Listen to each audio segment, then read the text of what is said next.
So very good evening to all of you, and a very good evening to my online students as well. How are you guys doing? First lecture. So all excited for current affairs. So I welcome you all, first of all, online and offline, for your current affairs program, which is a year-long program. So we are going to have that opportunity where we can interact a lot. I'll get to know about your preparation level. We will get a lot of chance to polish your skills related to UPSC of various subjects.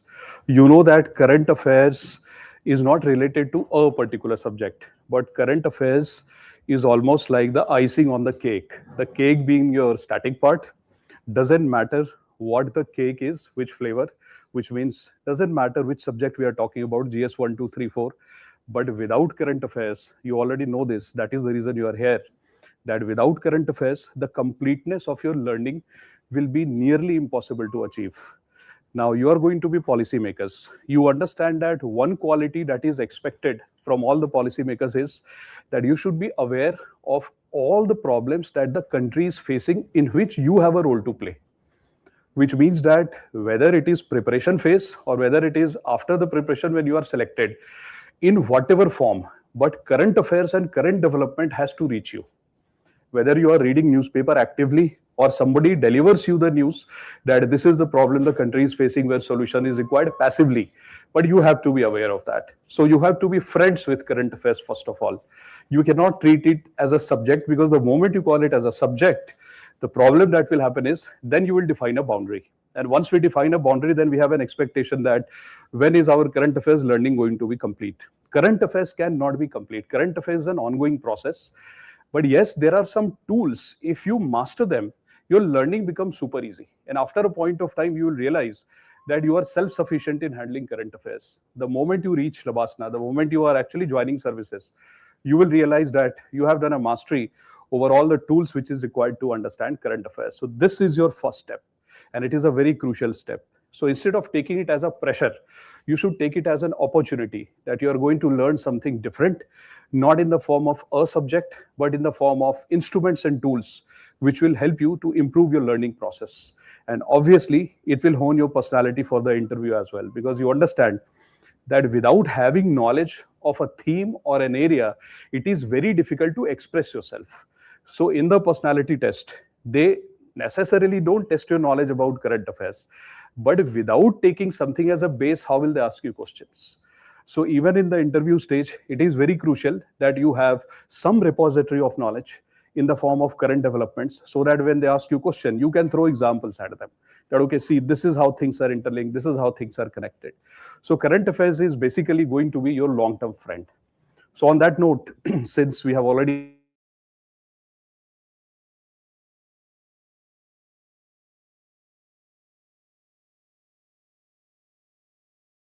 do it.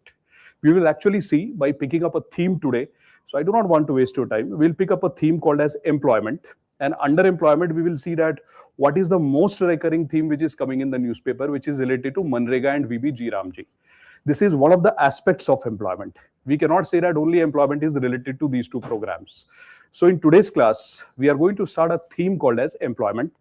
So first, I will demonstrate to you that what is the strategy that we follow in the class to teach you current affairs.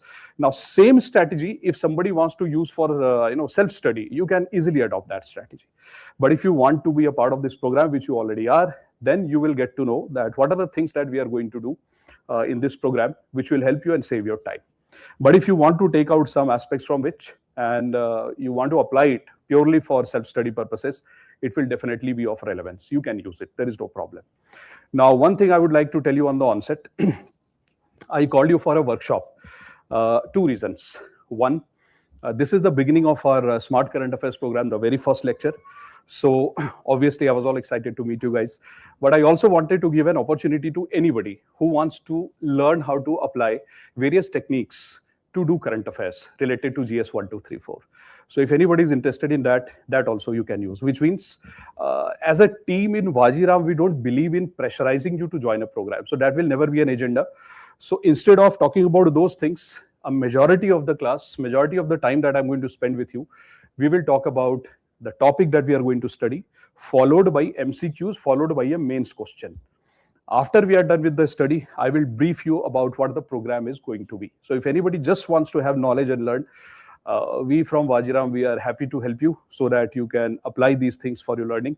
We don't want to pressurize anybody for anything. But if you want to be a part of the program or you are already a part of the program, then at the end, you should stay back and get to know what we are going to do with you. Okay, but first, I want to teach you something so that when I start to tell you how to prepare, you will have a solid base which we will use to refer to tell you how to prepare current affairs. But before that, we should do one topic first. So you must be having one handout, isn't it? Now, my online and offline kids, guys, you can see this is the handout where you can see, and in every lecture of Smart Current Affairs, you will get a handout like this. What will be there on the handout? The first thing that you'll see on the handout is a theme. So for example, MGNREGA or Vajiram, that is never the theme. It is related to an area called as employment, which is the theme actually. So the theme of the class is employment. Now, where do you see employment in your syllabus? At two places actually. The first is GS paper 3, where employment, unemployment, etc. is officially a part of it. There is a second place also where you see employment and livelihood in the form of livelihood, and that paper is GS paper 2. So I have attached the syllabus of GS paper 1, 2, 3, and 4. If you check the handout, you will see that the first page, you can see the syllabus of GS1, second page you can see GS2. In GS2, if you study carefully, you will see on page number 2 in your handout. In page number 2, you can see that GS paper 2 talks about social justice. And there you can see issues related to development. For example, health, education, human resource, poverty, hunger.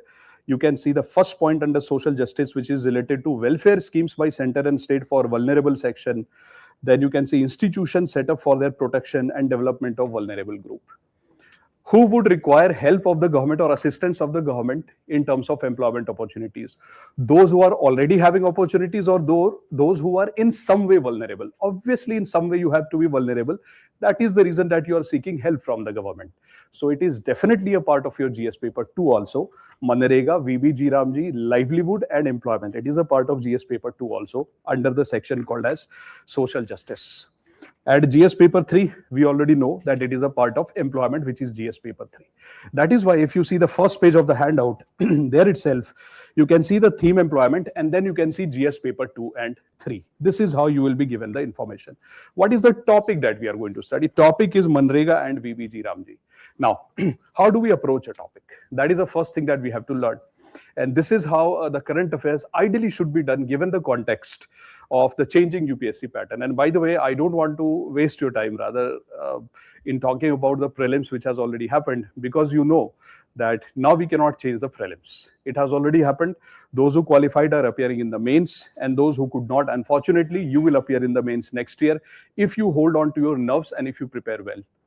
Now, if there is an exam which has deviated completely from its pattern, and it was almost considered to be, instead of a new pattern, it was almost considered to be a shock, so as to say, by the experts. These are not my words, but this is how people perceived it to be. So I want to ask you a question. Should we base our preparation purely based on the new pattern which has emerged out of the prelims? Or should we take some lessons out of it, but largely the way we have been preparing in a conventional manner with all the exhaustive approach without leaving anything? That is what we should do.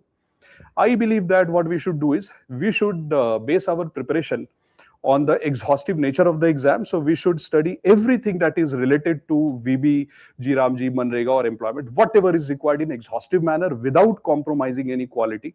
So I do not feel that we should be leaving out things. That is the first thing. But given the new pattern of the exam, we should take some cues from there.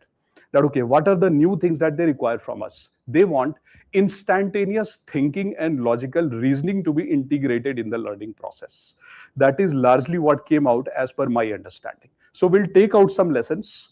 We will integrate it in our preparation style, but we will not change much. We will adapt. So all of a sudden, alteration of your strategy is not a good thing. How do you know that what they did this year, they will also do next year? So our preparation should be exhaustive so that whatever they do, we are ready, but we will take cues from it. That, okay, what have you done, which is new, considered to be a shock or a surprise by many people. We will not add adjectives because that will make us negative. So you will see in today's class that the way we are going to approach this topic, will have some imprints of this year's exam also, taking lessons from there. And the way we have framed the MCQs for you in today's class, you will see that it will be very close to what the new pattern of the competitive examinations have emerged. Keeping that in mind, let us start this topic. So now you tell me, Bacho, I want to ask you something. Feel free to interact whenever I ask you a question. And about the session, whenever we complete a session, we give an opportunity to every student, online and offline. If you have any doubts, we welcome your doubts, because if not here, where will you ask your doubts? And I'm not very sure that after the class, how will you clarify your doubts anywhere else? Because you are giving the prime time of your preparation in the class. So doubts should be cleared within the class. So at the end of the lecture, if you have any doubts related to what we have done today, you please feel free to ask your questions. In between, I will ask you questions so that we are practicing and we are interacting. Question number 1. Whenever you see this word MGNREGA, VB, Ramji, livelihood or employment, which articles of the Constitution come to your mind? Because there are some constitutional provisions which are related to it. Which article strikes you? Article 21. Article 21 has multiple connotations, you know it. And starting from right to life, and if you look at the Supreme Court judgments, you will see that there are unique judgments which talks about various interpretations of right. In fact, right to sleep, your favorite right. That is also emerging out of right to life only, right? So obviously correct. So can you please tell me, under Article 21, which interpretation by Supreme Court directly is related to the topic that we are going to study?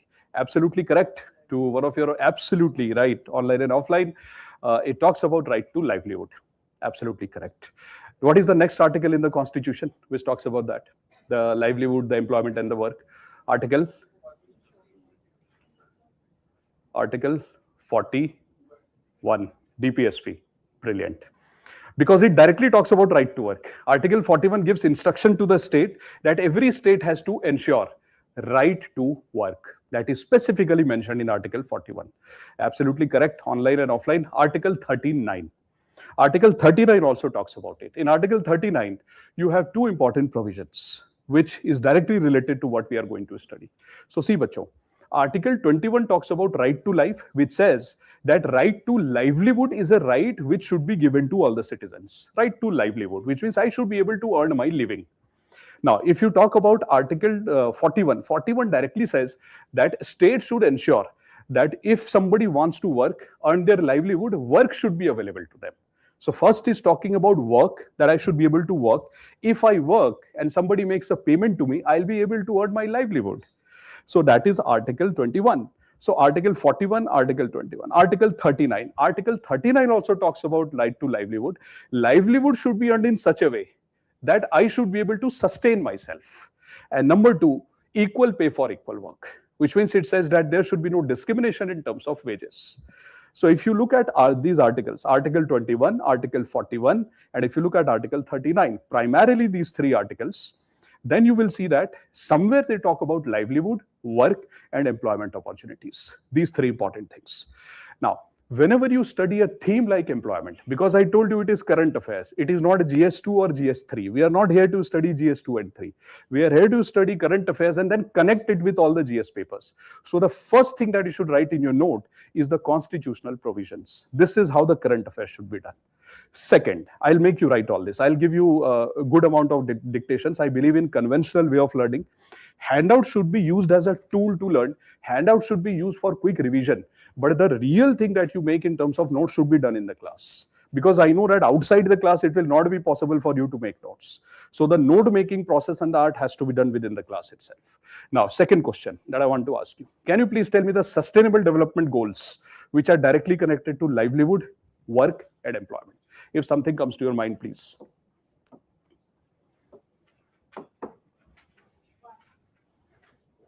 Absolutely corrected. So have a look at it, please. To the online and offline kids, guys, I'm coming out of the frame so that you can directly look at the board and you can see if it is corrected or not. And let me tell you, in your handout, if you open, I'll make your life easy, page number 4 and page number 5. Page number 4 and 5, you can see I've given you a list of sustainable development goals. So please check your handout, page number 4 and 5. And bacho, your participation in the class, in the current affairs program has to be very active. You cannot sit passively in the class and let me do the hard work, because when you do the hard work, you will be polished. You will get close to the knowledge that is required for the exam. I have already done my hard work. Now it is your time. So please start looking at page number 4 and 5, and please try to see, identify that if you can connect livelihood, work, and employment with some SDG. Check all the SDGs. And this you will have to do in every lecture. I will make you memorize entire SDG by the end of your cycle of current affairs with us. You are here with us for 1 year till the next mains. So make sure that you bring this handout every day in the class.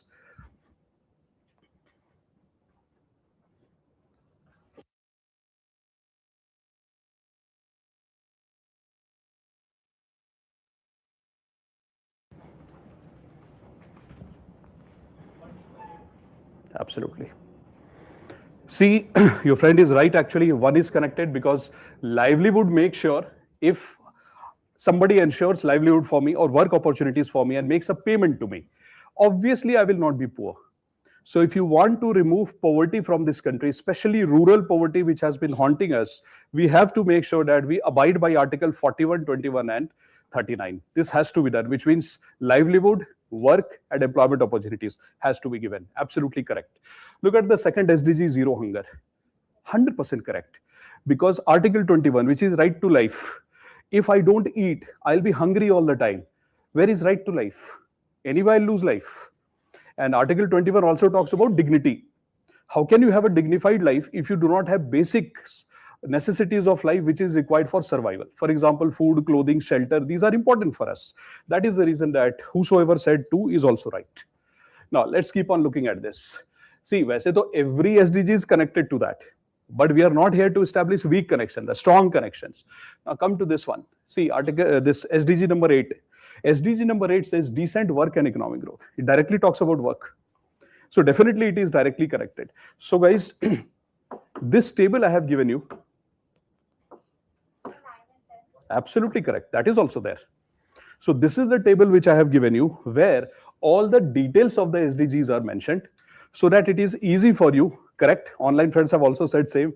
SDG number 8, 9, 10, they have also said the same. So if you read the details of this, you will get to know which are the SDGs which are directly connected. Now, that is the first thing that we'll do in the class. So what did you learn? How to approach a current affairs article or a theme.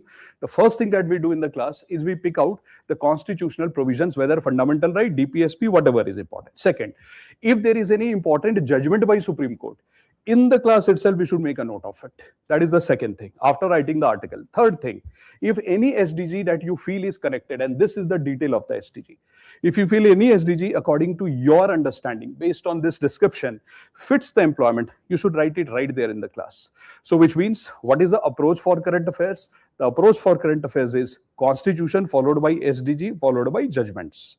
Now see, I've got something for you as an example. Look at these articles.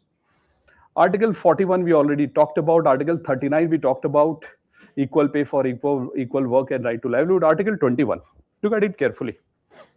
You know there are multiple interpretations which Supreme Court has given from time to time, and they have increased the scope of Article 21, perhaps one of the very important articles. There if you see right to livelihood, and there if you see there is a case which you must quote. Because if you're writing an answer related to GS paper 2, because VV, G Ramji and MGNREGA both are a part of your GS paper 2 also. There you would need to write this, Olga Tellis versus BMC 1985, Bombay Municipal Corporation. Which means that whenever you are doing these things, background work related to a theme, this is the least that we have to do. So, bacho, are you learning one point? That current affairs should never be started in isolation. It should always be connected to static. So what are we doing in the class? This is the most basic way of learning current affairs. We are connecting it with constitution. If there is any judgment, which is very popular judgment, a landmark judgment or important judgment, we are connecting it with that as well. And number 3, we are also talking about sustainable development goals. But if I only tell you that SDG number 1, 2, 5, 8, 9, 10, they are connected to employment, work, livelihood, that would be a very bad thing to do. Why? Because I can tell you about one. But how will you develop the capability that whenever you study a theme, how will you find out that to which SDG it is connected? Hence, we have a table so that it's easy for you in future also. Are you able to understand what we are doing? Let's start to make notes. Please write. Please give a theme in your notebook and please write employment. So theme for today is employment. We will continue this theme in the next class also, bacho. Why? Because today I will teach you VB, Ramji and MGNREGA. Next class, we can also start with other aspects of employment. For example, labor laws. Then we have gig economy. It's never ending. Whenever something new comes, we'll study that. So we'll do thematic study in the class. So please write employment. And the first thing that you should write is constitutional provisions related to employment. Please write. That's the first thing that we'll write. So the theme is employment. Under the theme, you give a subtitle. So for example, if I were you, I'll write it like this. Employment. The first theme that we are going to do is constitutional provisions related to employment, livelihood,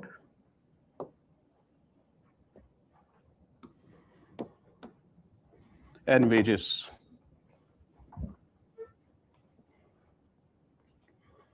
Employment, livelihood, and wages. Now, and bacho, if you develop any doubt related to what you are doing, keep writing it in the margin of your page. As I told you, that the moment our learning part is done, we'll solve MCQs and mains, and then I'll start to take your questions. If something is unanswered, you please ask me.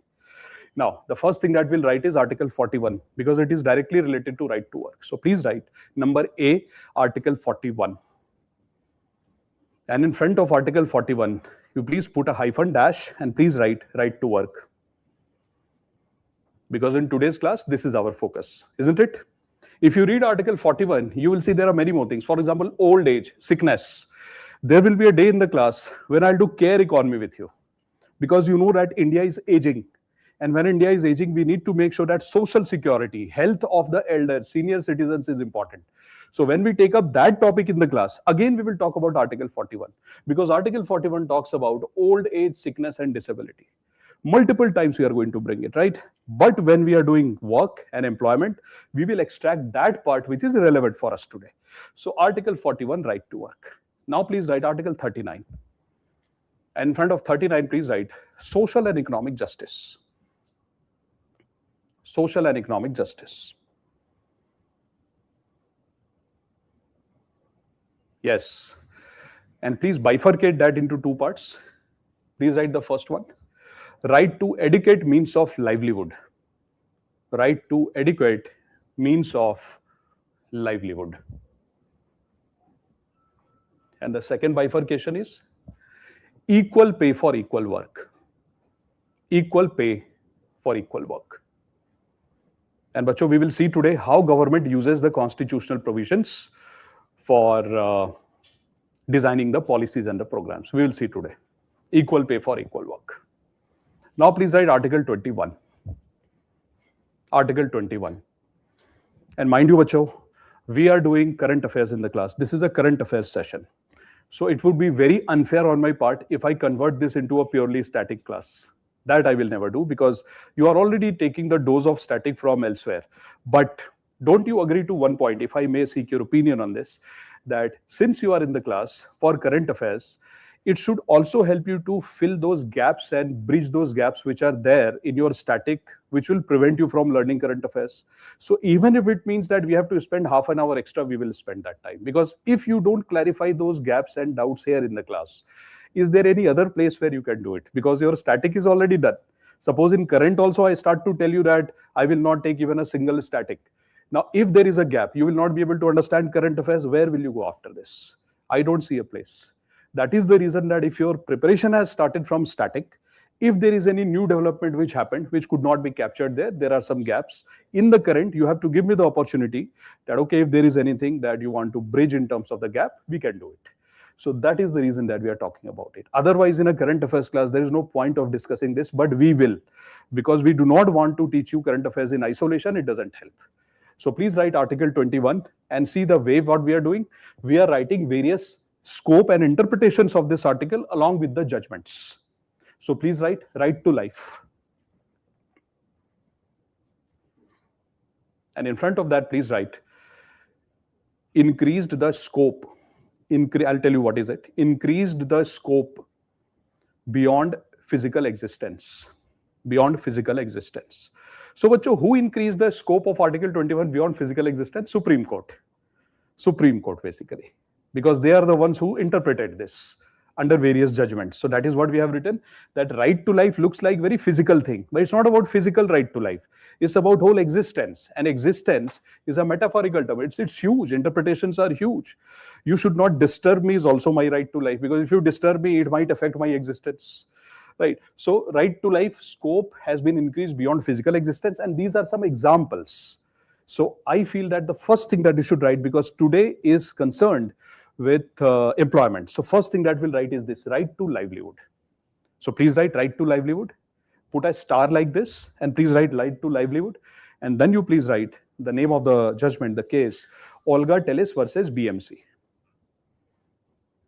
1985. 1985. Now, how to link it with a static? If you are not aware of the case, now when you go back home, in the class I told you that this is the judgment which is related to this interpretation of the Supreme Court. When you go back home, you can open your polity notes and you can study. And if you are not able to understand, we are always there. But this is how we establish the link with static. That is the first part. 2-3 more things you should write. Put one more star and please write right to dignity. Right to dignity. Menka Gandhi versus Union of India, 1978. Right to dignity. I think these are the 2 things that we will refer for today. Other things, when we are doing other current affairs part, we will write it. We will keep referring. But these 2 things important for us. So first, what did we do? We wrote the constitutional provision. Under the constitutional provisions, we are writing 2 things. One, fundamental rights, and one is DPSP. Both are there. Now, you please write the SDG. Some of the SDGs that you told me, let us write. Next point. Next point, please. Fundamental right point. Point number A was constitutional provision. Done. Now, please write point number B, SDG. SDG. Please write. Some SDGs related to employment are related to employment are SDG number 1, 2, 1, 2, 5, 8, 9, 1, 2, 5, 8, 9, 10, etc. 1 to 5, 8, 9, 10, etc. You can write more. If you search, you will find more. But these are the basics that you have to write. 2 points done. Point number C. Now I want to ask you a question. Suppose that I give you a mains question in the class, which I will give you today. I give you a mains question in the class where I tell you that you have to write an answer related to a question which says, discuss various programs by Government of India to promote employment. Obviously, MGNREGA and Vajiram will be a part of it. But you have to write an answer based on either all the programs, evolution of the government programs since 1951. So from 1951 till today, whatever government programs have been there related to employment, you have to write an answer. Has UPSC been asking such questions? Yeah, they have. Open last 2 years of mains question. GS paper 3 first question 2 years back. What was the first question? Discuss the social sector expenditure trend by Government of India since independence. This was the question asked in GS paper 3 question number 1. They do ask such questions. In fact, I can show you some more questions which were asked last year in the mains, which were of this nature, that you have to trace the entire development since last 30-40 years. This is the new trend actually. So either they will ask you employment related schemes of last 5 years or employment related scheme of last decade. This is also a favorite term of UPSC, that discuss the employment related schemes of last decade. Or the third thing they are asking is discuss the employment related schemes or program post-liberalization, which is post-1991. That is also one of the pattern. Or the new pattern which has emerged is they ask you a simple question, discuss the government efforts and programs which have been there to eradicate employment or reduce unemployment since the 5-year plan started in India, which is 1951. This is the new trend where they are asking such open-ended question. So from where do you get the answer of this question? A majority of the content for this answer you will get from NCERT Standard 12, India's Economic Development. So from there you can get a good idea about what happened in 5-year plan. So there comes the importance of your NCERTs, which is a static part in economics. But why did I take up this in current affairs class? Because we are studying unemployment and employment, and I told you that current affairs class should be used to fill the gaps. So If I ask you, how will you write the introduction of that question? If I say that you have to talk about all the programs of the government which the government has launched since 1950 till today to reduce unemployment and increase employment, how would you start your answer? Absolutely. That is the reason that I gave you Constitution and Fundamental Rights, DPSP, as well as Sustainable Development Goal, which means that in this Smart Current Affairs program, which we have just joined, what we are going to do in the class is, whenever we do a theme in the class, we will do a mains question. By the end of the lecture, we will do a mains question. There, slowly, I will teach you what are the different types of introductions, what are the different types of conclusions, how to write the body of the answer, which diagrams to use. But all these things cannot be learned in one day. It has to be a slow process where each day, each theme gives you an opportunity to learn new types of introductions. So today I'm going to teach you the introduction where you need to use constitutions, fundamentalized DPSP as well as SDG. Next lecture, I will teach you a different type of introduction where you can use directly current affairs to write your answer without referring to constitution. If you don't want to write or it's not striking you, no problem, don't take pressure, don't take stress. There are 100 ways of writing a great answer. So today we will stick to that. So do you see that you already have a ready-made material for your introduction? At least 2-3 lines you already have.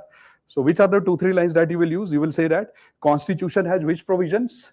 DPSP and fundamental rights. Then you will give example like Article 21, 39 and 41 along with India's commitment to SDG has motivated government to launch various programs to promote employment, which we started from 1950. Do you agree? At the end, we'll do this, but this was an idea. So I told you that I do not want to waste your time by telling these are the things we will do. I'll demonstrate it that what we are going to do in the class. 2 things done. Now please give another title. Please write. Likhe. Context. So what is the first thing that we did, bacho? Please remind me. What is point number A that we did? Constitutional provisions. What is point number B that we did? SDG. And what is point number C? Context. And what is our theme today, bacho? The theme is employment. What is the context of the employment? Why do we even need to talk about employment? There must have something which would have happened, which is motivating the government to change MGNREGA to VBG Ramji. Kuch to hua hai. There must have been something happening around us which is motivating the government and telling that, hey, you can't go with regular business of MGNREGA, so please go with VBG Ramji. But you already know that economy and politics cannot be separated, which means that even if the government of India has done MGNREGA to VBG Ramji, there would be experts who would question and they would find out at least 4-5 generally very good points that these are your shortcomings. But the first thing that we want to do is what motivated the government to go for VBG Ramji by replacing MGNREGA. That is called context. So one way of writing introduction in the mains answer is either you write constitutional provision and SDG, or second way of writing introduction is you write the context. That these things were happening. That is the reason that government of India thought about changing the program. This is how also you can write it. What is the context? Let me show. Context is actually current affairs. Ye dekho. See this, bacho. So you don't have to write. I'll dictate this to you. First, let me tell you what is the context. Look carefully. This is a graph from Economic Survey. This is the picture from Economic Survey. I've just taken the screenshot. This is complicated. It cannot be used for exam purposes because Economic Survey is not written for exam. We have to make it usable for exam. So these are 2 pictures from Economic Survey which we converted into this. What does it tell you? This first graph that you see is called unemployment rate. This is the unemployment rate of India, official unemployment rate taken from Economic Survey. So if you look at 2017-18, unemployment rate was 6%. When you look at 2022, it became 3.2% after COVID. 2023, 3.2%. 2024, again around 3.2, 3.1%. Here also 3.2, 3.1, which means it became static. But now it has increased, which means that there is something which has happened in India. The unemployment rate in the recent years, especially in 2025, has increased. And it is not we saying, you or I, it is the government of India who is saying through Economic Survey that yes, it has happened, which means we should be worried because it is going back to the same level which was there around 2017. Not a good sign. Factors, multiple factors are there. But we are concerned with the result that it is a problem. Problem number 2, look at this. This is called labor force participation rate. What is the formula of labor force participation rate? Labor force upon total population. So out of our total population of India, who are the people who are actually working, or they are willing to work, but unfortunately they are not getting the work? Well, they are a part of labor force. So labor force participation rate ka formula is, the formula which India uses currently is labor force upon total population. Labor force upon total population. So what is happening to the labor force participation rate of India? 2017-18, 49.8%. Then it peaked to 60%, and then 55 to 56%, which is directly taken from economic survey. What is the source? The source is this picture of economic survey. So what are we seeing? We are seeing a decline. It's not a healthy sign. So labor force participation rate in India is going down. So number of workers who are either working or they are ready to work, that is coming down. And number two, unemployment rate is going up. If you examine further, you will realize rural unemployment has also increased, which means three things have happened. Rural unemployment slightly higher, labor force participation rate lower, unemployment rate is higher. If you combine these things, you will see that, my God, situation is not very good, which means we need to see that why our rural employment generation program like MGNREGA is not working. And then that brings us to a very unique kind of situation. Go to Tamil Nadu. If you go to Tamil Nadu, you will realize that Tamil Nadu's contribution in the poverty of India is less than 1%. Very low level of poverty. If you talk about population below poverty line, official figure of Tamil Nadu, it's less than 1%. But if you look at the fund that Tamil Nadu has been taken under MGNREGA, it is very substantial. So what is Tamil Nadu doing? A state which is relatively doing very good. That state is putting a lot of efforts to make sure that people have right to livelihood and people have good wages, they have a dignified life, by making sure that they tell the central government that, hey, please release fund for MGNREGA, I want to run this program. So even if one person is not working in my state, I want to enroll that person under MGNREGA. On the other hand, let's go to other set of states, which are conventionally the states where poverty is slightly higher. For example, if you take the example of Bihar, the below poverty line population, as per the estimates 2 years back, was roughly around 30% below poverty line. Tamil Nadu less than 1%. Bihar around 30% population below poverty line. What is the fund that they take under MGNREGA? Same amount of fund which Tamil Nadu takes. So if out of 100 rupees which center has allocated for MGNREGA, Tamil Nadu is taking, let's say, 15 to 17 rupees out of total fund of MGNREGA of the center, 15 to 17 by Tamil Nadu. Bihar is also taking the same fund. But which state should have taken a higher fund? Bihar. But is Bihar taking it? No. So now the center started to say that, Bihar, you should be asking for more fund. You are not asking. Bihar said, yeah, but my Gram Panchayat and Gram Sabha, they are the ones who will decide which project is required, specifically Gram Sabha. They are the ones who decide that which project should be taken, whether there is requirement of fund or not. So my Gram Sabha said this much fund, so I'm asking this much fund. Center said this is bad. That means your Gram Sabha is not working properly. They should have asked for more. We are ready to give you more fund. You never asked. So the states which are well off have a higher share, and the states which are not so well off, either they have similar share or low share, which should not be the case. This is the first objection raised by the government. And government said that, I am not very sure that this is called inclusive growth. Number two, the audit mechanism under MGNREGA, the previous MGNREGA, was weak, which means on paper people are writing, the Gram Panchayat is responsible to make job cards under MGNREGA. So if you are a rural household, you want to work, you go to Gram Panchayat, put your name in the register, and they will call you for job. They are putting fake names there in the muster rolls. In the list they are creating fake rolls, which means that there are no such people in the village, and they are writing that these are the people who are working and somebody is taking the money. Audits are weak.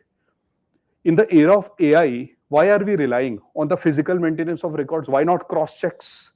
This is also the question. That rural employment, which we see today, is already declining. But if you see the real figures are even lower than that, because there is a mismanagement and data manipulation.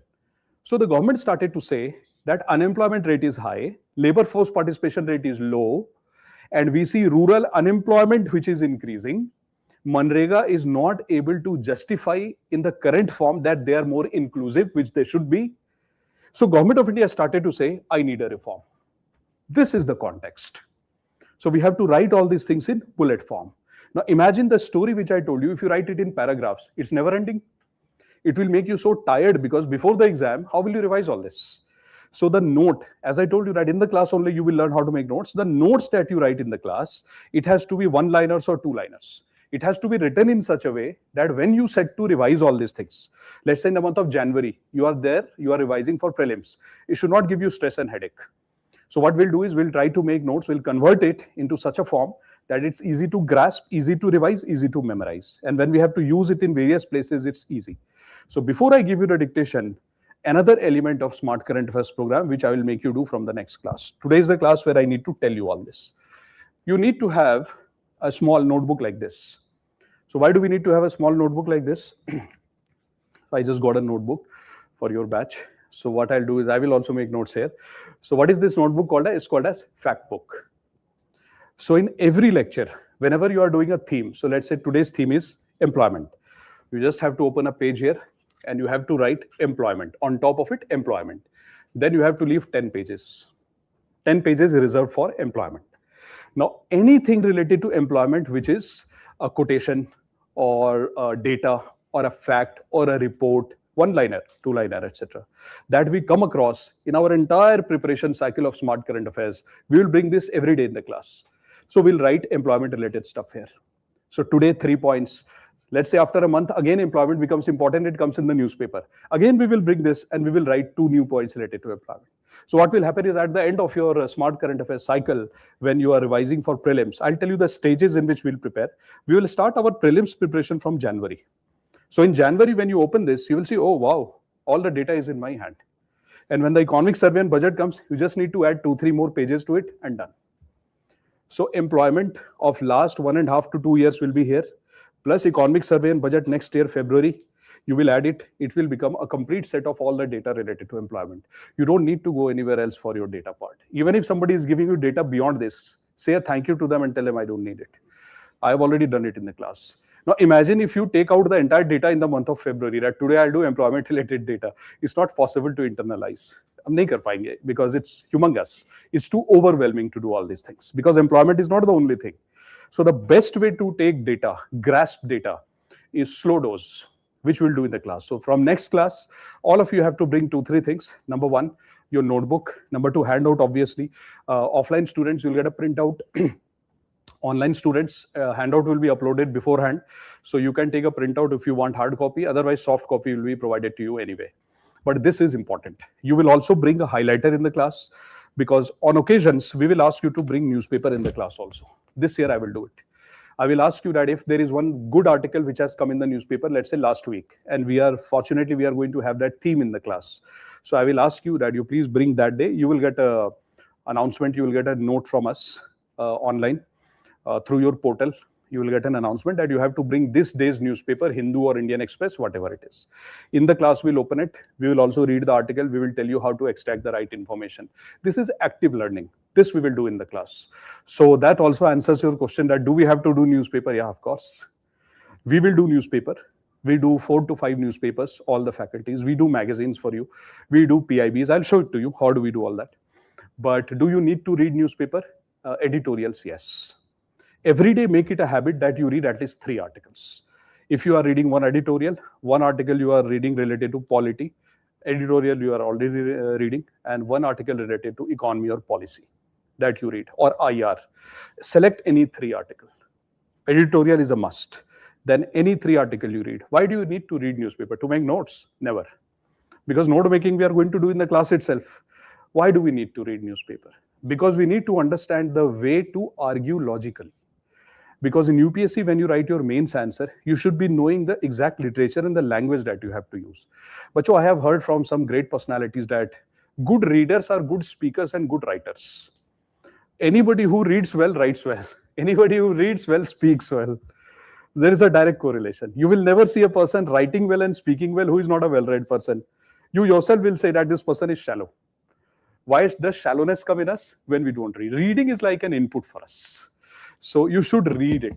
But am I asking you to make notes out of it? No. That we'll do in the class.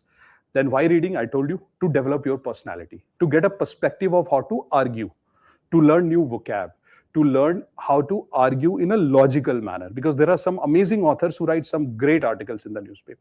So 3 articles every day you should read. That habit you should never leave. After this, do you need to do any magazine, etc.? I don't think so. Because if you combine all these handouts that we provide, a combination of all these handouts towards the end will be your magazine. And in the class, whatever notes we are making, that's sufficient. After that, you don't need to do anything. So that is my advice to you. So what are the 2-3 things? A highlighter, a pencil, because in your handout, I'll show you why do we need all this. Abhi karenge, we'll do it. So please, can you please open page number 6, I think. Page number 7. Can you open page number 7? You will see something there. Can you see a table? A blank table? So that is why you have to bring a pencil in the class from next class, so that in the class, after I teach you the entire story, I will make you fill the table in the class through your efforts only. And then I will correct you. If you are wrong, I'll give you my answer. But first exercise has to be done by you. This is called class quiz, which I was talking about. So class quiz is important. It's a part of your program which will make you do. Jaise dekho page number 6. Can you see MGNREGA? See the blank spaces that are there in front of MGNREGA. Page number 6. Can you see that? These are the only important points that you have to prepare for the exam for MGNREGA. And this you have to fill after I give you the lecture. In this, there will be 10% static and 90% current. But please never complain that why 10% static, because if you remove this, it will be a great disservice to your preparation. It will harm you. So never say that why that 10% is, that 10% will always be there. It should be there to establish a connection between static and current. And take it in a positive sense that, okay, I'm able to fulfill my gaps. This is how you should take it. Okay? So, bacho, handout plus that notebook along with a highlighter and a pencil. And whenever we write a message to you that you have to bring some newspaper in the class, you should bring the newspaper without fail, because this will make you evolve in a sense that you have not even imagined. Now, should you revise the static portions? 100% yes. Why? Imagine that you come in a class and we have already told you beforehand, like for next class, I already told you I'll teach you labor laws. Now, there are some static things related to labor which you should study. Now, imagine if you come in the class prepared with some static areas, and in the class also, I help you to fill the gaps. It will be a great way to learn the things in a complete sense. But suppose you are sitting in the class absolutely blank. Without revising anything, you come in the class. Even if you tell you to revise, you don't revise. Now what will happen is, whenever I use current affairs, I might use some term from static, which you are not even aware of. Now, being a current affairs class, if we go beyond a point or beyond a threshold in static, whole purpose of current affairs will be defeated. Because current affairs in itself is very humongous and bulky. We can't convert this class into static. So you have to read some static, come in the class. If you're not understanding, ask us. But you work hard and come prepared in the class with some basics. So this is one advice to you. It will help you. And if you are having any problem that from where to study basics, etc., separately you can meet us, ask us, we'll help you. We'll tell you from where you should study. Online, you can write a mail to respective faculties, we'll help you. And offline, you can ask us after the class, we'll tell you. Okay? All good? Please make notes, please write. So continue writing your notes, guys. So what is the title that you have given? Context. Now, what did I tell you? What is the context? First point, point number A. Point number A, unemployment rate. Please write. According to economic survey, 2026, India has been experiencing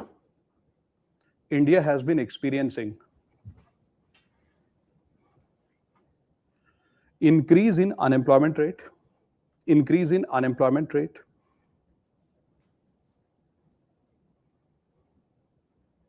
Bacho, in the bracket, please write around 5%. Around 5%. Close the bracket. And a decline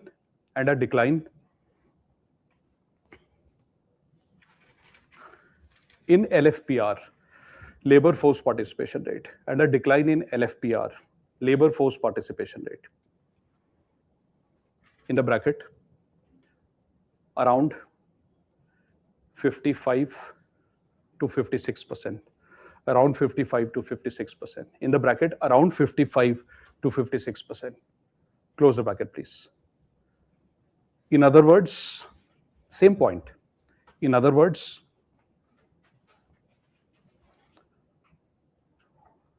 unemployment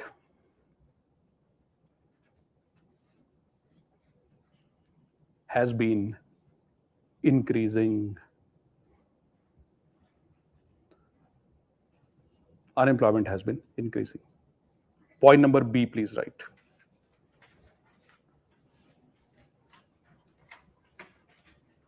Rural unemployment has also shown increasing trend. Rural unemployment has also shown an increasing trend. In the bracket, please write ES. ES means economic survey. In the bracket, write like this: ES 2026-27. Again, did you notice something? That whenever we know the source, we are writing the name of the source. If possible, you please quote the source. But if you don't know the source and you're writing very generic figures like repo rate of India 5.5%, you don't need to write the source. You understand that repo rate is given by MPC, Monetary Policy Committee. So there, even if you don't write, it is okay. But if you're writing such things that unemployment is rising, LFPR is declining, then you need to write the source to make it more authentic. And as I told you, that you also need to have this fact book with you. Today you don't have it, so I can't dictate really. So next class when you come, you remind me. Today's dictation also in the fact book I'll provide in the next class. Next class, all of you please bring this, don't forget. Now, 2 points done. So this is the context in which we are talking about. Point number C. Point number C, please write. We have written A, B only, right? Point number C, please write. Now, in many states, this is current affairs, by the way, this point. In many states experiencing poverty and unemployment,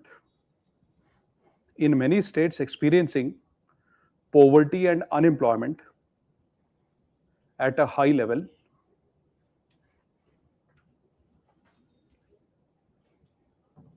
comma, utilization of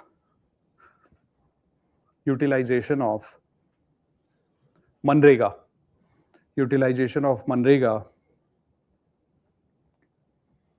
and other employment generation programs,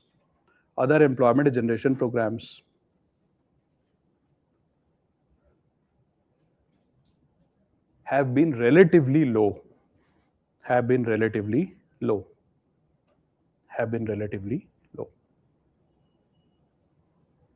So we have written A, B, C. First we wrote that indicators are not showing good result. A, B are indicators. Point number C, we are saying that those states which require to work hard for employment, they are not working hard. So now what does ABC imply? ABC implies that there is a need for intervention in employment. So please write, change the paragraph and please write A plus B plus C. A plus B plus C became strong motivation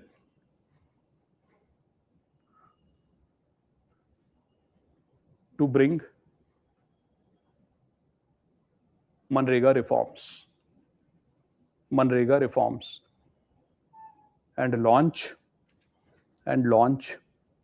VBG Ramji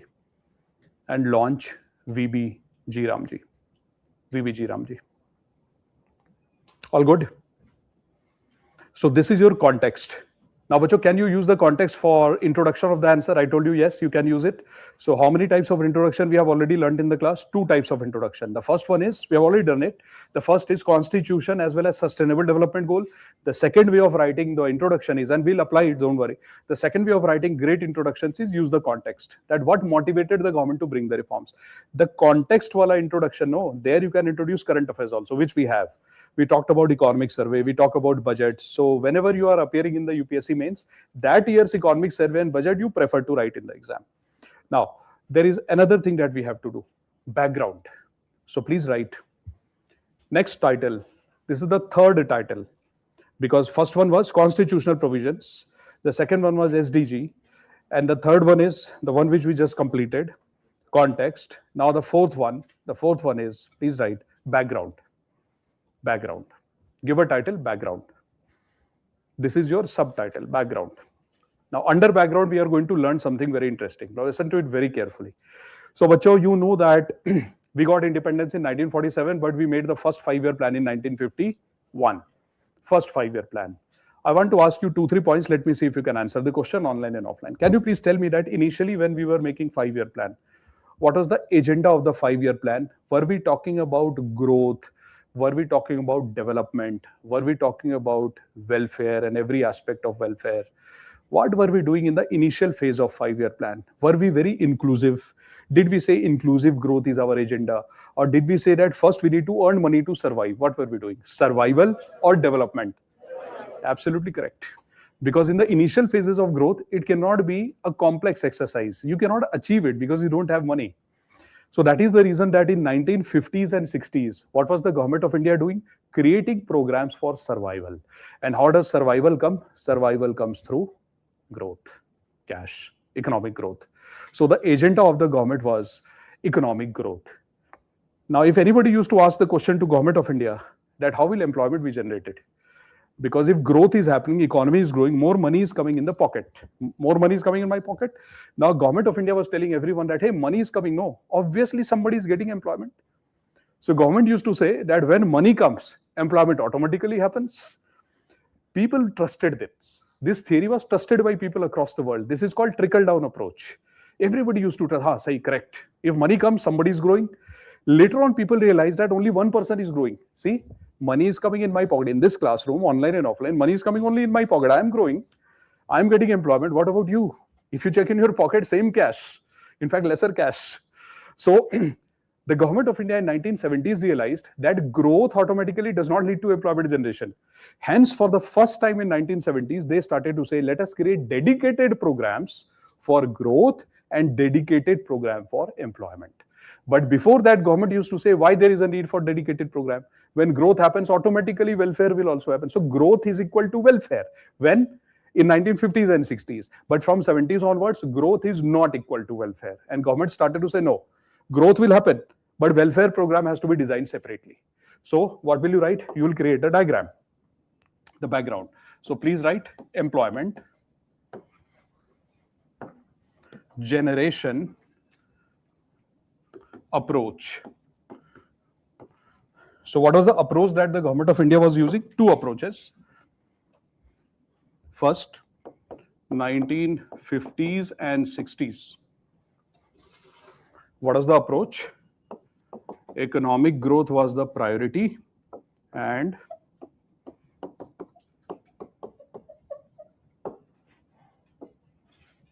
separate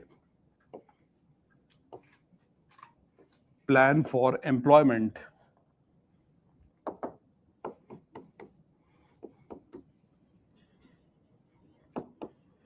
not created.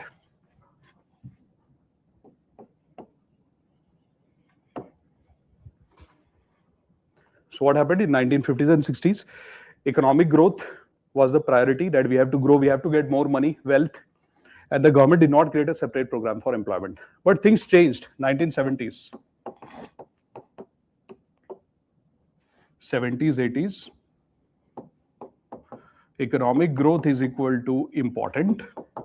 So now government is not saying that economic growth is the priority. Government started to say economic growth is very important. This is qualitative change, right? And then separate plan matlab scheme and program for employment. And what was the new focus? New focus was rural employment. This became new focus, rural employment. What happened after that? Rural employment became a focus area. So government of India started to say in 1970s and 80s that I want to provide rural employment. People said, Kaise, how will you provide rural employment? Government said two strategies. What are the two strategies to provide rural employment? Strategy number one, put a dash like this, arrow, and write strategy number A, self-employment.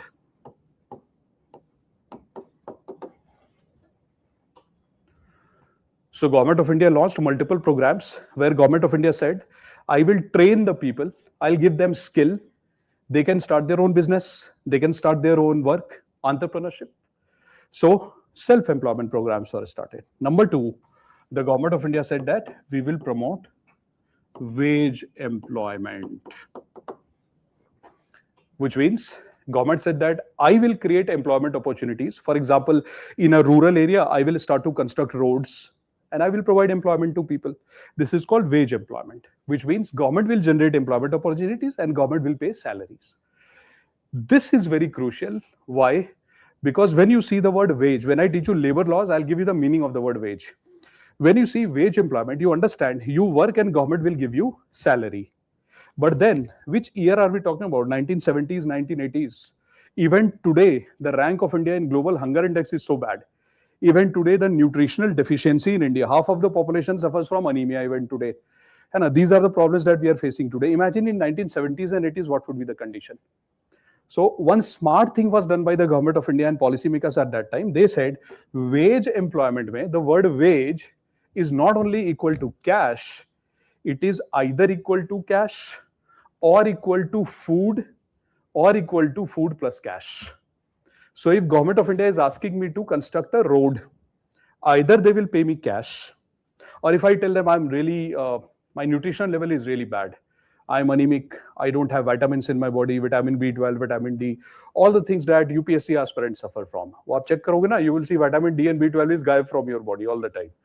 Because whole day we are indoors, we are studying. Obviously, there is a problem. Health hazards are there.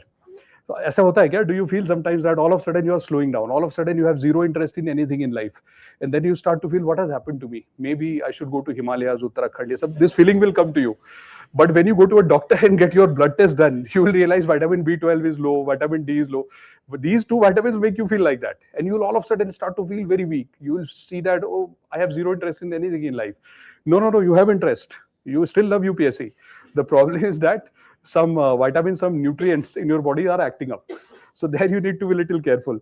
So Government of India started to say that wage means salary plus food, which means food security was also a part of wage employment. So we are writing cash. This rupee ka symbol matlab cash plus food. Achha, you take it weekly. Don't take overdose. Right? So cash plus food security. So bacho, this can be a prelims question. That under which of the approach of the Government of India, food security was implicitly or explicitly mentioned. So here there was no talk of food security. Here there was direct talk of food security, that I'll give you cash or I'll give you food security. Now, ये सब क्यों कर रहे हैं? Why are we doing all this? Because now we have to link MGNREGA with this, that under wage came NREGA. Which year? 2006. 2005 implemented from 6. So here comes NREGA. And the name of NREGA was changed to MGNREGA from which year? 2009. So we'll write a comma and we'll write 2009. Why? Because in 2009, the name was changed to MGNREGA. And then what happened? VB Jiramji. 2025.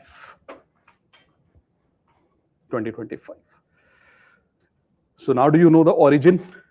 So if you have to write a paragraph on VB Jiramji or MGNREGA being converted to VB Jiramji, now you have the whole background information available in front of you in a very summarized manner. This is what I call as integration of static and current. Like in this class, if I start to teach you what is the meaning of employment, what is unemployment, what are the types of unemployment, then we won't be able to do current affairs at all. But at least you have to give the liberty to us to do these things with you so that we can connect employment and MGNREGA and VB Jiramji with the framework. This is another type of introduction, a third type of introduction. So in this introduction, what will you write? That in the initial phases, government's whole agenda was growth, where employment was not taken as a separate strategy. But then we realized around 70s and 80s that growth was happening, but so was unemployment and poverty. Hence, the Government of India changed their strategy to employment generation through self-employment and wage employment. Under wage employment, MGNREGA was developed, which later on became VB Jiramji. This is how you write the evolution. Let's write the dictation. Please write. Please write the approach. This dictation will be in the form of a paragraph, which you can directly use in the exam as introduction. So please write. In the initial phase of 5-year plans, बच्चों in the bracket please write 1950s, 1960s. In the initial phase of 5-year plans, in the bracket 1950s, 1960s, close the bracket. Economic growth was the priority.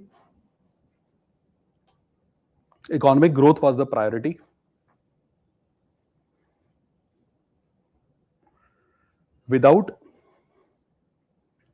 any separate provision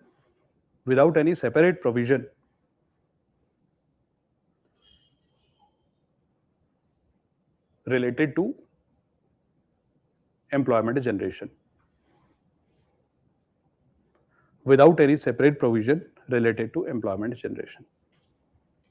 In a major way.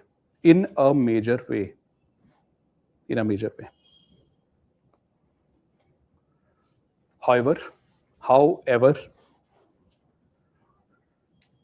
by 70s, India experienced growth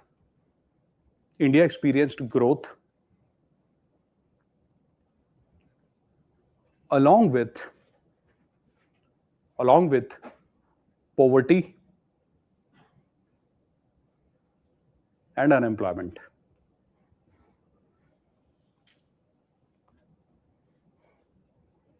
So, dedicated employment approach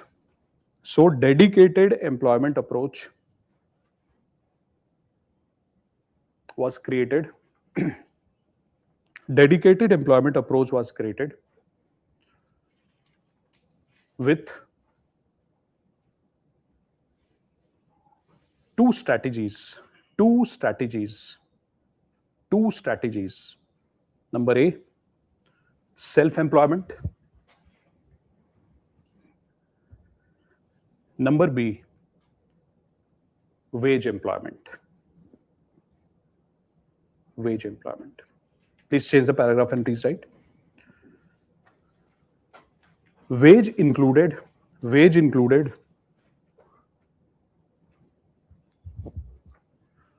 both cash and food.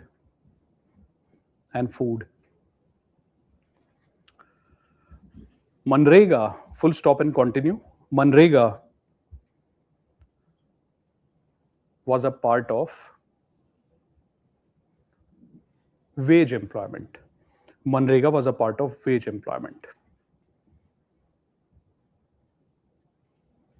In the bracket 2006, 2009. 2006, full stop. VBG Ramji, continue, don't change the paragraph. VBG Ramji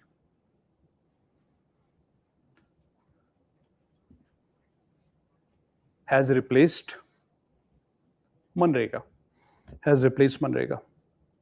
In 2025.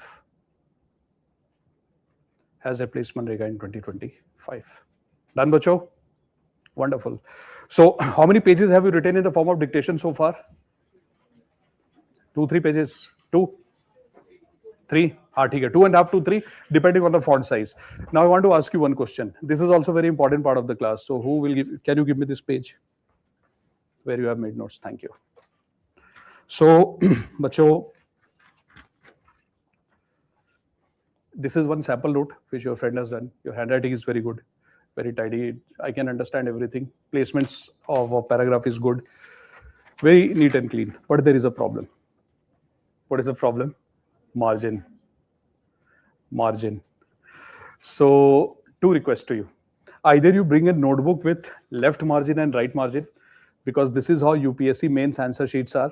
Left, right margin plus top margin and bottom margin. So that when I give you dictation, you will exactly know how many sentences you have written and whether you are making notes as per UPSC standards or not. We should do it in the class itself. We should do the practice in the class as if we are writing UPSC ka real mains notes and answers. So that is the first thing that we should know. Number two, if you already have taken a notebook without margin, you please create the margins at home before the next class, and then you come in the class. So that if there is any value addition also which I have to do, occasionally I will ask you to write answers, and 1 or 2 points I will ask you to add. So in the margin, you can add those points also. Margin is very important that you have to do. Thank you.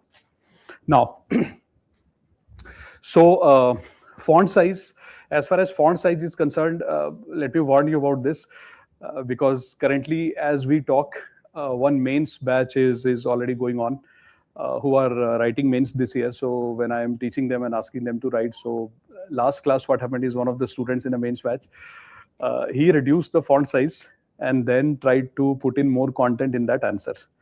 So in a 150 word answer, that student who is going to write mains, he wrote more than 350 words in 2 sides only. So he told me that, sir, it's 2 sides. Then 2 problems will happen. Number one, examiner knows all this. Not in today's class, but in the next class, I will bring the UPSC notification and I'll read it in the class for you. I read it for them. I'll read it for you as well. There you will see that UPSC has mentioned it 2 times, that you have to be brief, to the point, unnecessary details have to be removed. And UPSC has said in the notification that word limit has to be maintained. They have said it in 2 different ways in the notification, which came for the students who are writing mains, which means that if I know this, I immediately ask the student that your font size is small, you would have written more. So if UPSC ignores this fact, then it becomes unfair for the student who are sticking to the word limit. Because there are students who are sticking to the word limit. And then there are those who are writing small font size and they will write more. So UPSC will not reward you for this, they will penalize you. Because they will say that if I reward you, then I'm penalizing discipline. I cannot do that. That's first thing that will happen to you. You will be penalized. And number 2, what will happen is, even if you are squeezing in everything in 2 sides, 350 words, time will be consumed. And if you are spending more time than 6-7 minutes in a 10 marker, that means some other question will be compromised. You will lose out somewhere because total time is fixed. So I strongly suggest that you practice it in the class in such a way that in the exam, you will know exactly how much you have prepared and how much you are writing. And in the class also, practice should be done like a real exam. So that is why discipline is important. Don't reduce your font size to fit your content, because that will be almost a penalizing thing to do. So all these points are done. Now, we are going to do something very interesting. You have to keep your handout open, and page number, I'll tell you, page number 6. I'm going to tell you some stories related to MGNREGA. Based on my stories, you have to fill the page. Keep your pen ready, page number 6 ready, and you have to do the fill in the blanks kind of exercise. I'm going to tell you the story.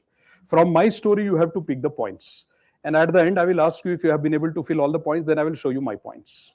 So here is my story. Now to my online kids, guys, see this. I'm sure you must be having a blank page like this, as a kuch. It must be there. So I'm asking you to fill it based on the story. So here goes my story. This is the page. So a story is, I already told you, we started with the story that 1950s and 60s, the government of India did not focus upon employment. They focused upon economic growth. 70s, they started to say that employment is also very important. So they started to launch programs like Integrated Rural Development Program that is related to self-employment. But then they realized that not everybody can be self-employed. So government of India realized that there are people who are vulnerable. There are people who are into agriculture, but you understand that in India, we depend on monsoon for agriculture. What if monsoon is not there this year? This year I'll be unemployed, but permanently I'm not unemployed. This year I'm unemployed. So government of India said that something must be done for those people. That is why they started the program called wage employment. Then there are those people whose body was very weak, nutritional deficiency. So government said, if I give them cash, maybe they will use the cash for the education of the children, for fulfilling other requirements like constructing a house or repairing the house. Maybe they will not eat good food. Because parents always, you will go to parents and ask them, they will always have the tendency to sacrifice. Aap dekhoge. So that is why the government of India realized that we cannot give money all the time because parents' health will be compromised. So government said, I'll give you a mix of money plus food so that your health is also taken care. And I would say that all these approaches were actually good approaches. So this is how the MGNREGA started. And then in 2006, government of India finally said, we should not mix food security and wages.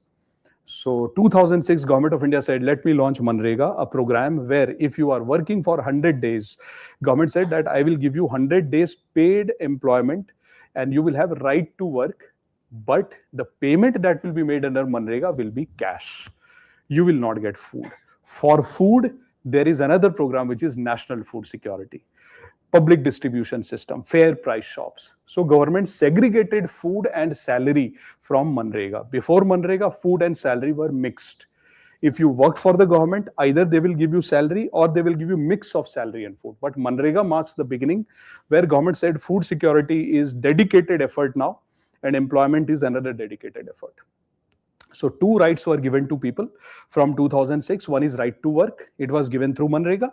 Now it became a legal right. And number two, right to food through public distribution system, which is National Food Security. So that also became a right. Now you have two legal rights. Hai na? So what can we say? That 2006 marks the beginning, or that phase marks the beginning of rights-based welfare. This is the statement that you have to write. So please write. In your notebook first, wherever you are writing the dictation, there you write a note. Whenever I ask you to write a note, note means you can use this note in GS paper 2 or 3 wherever required. Write like this, please. Note. Around 2006, government promoted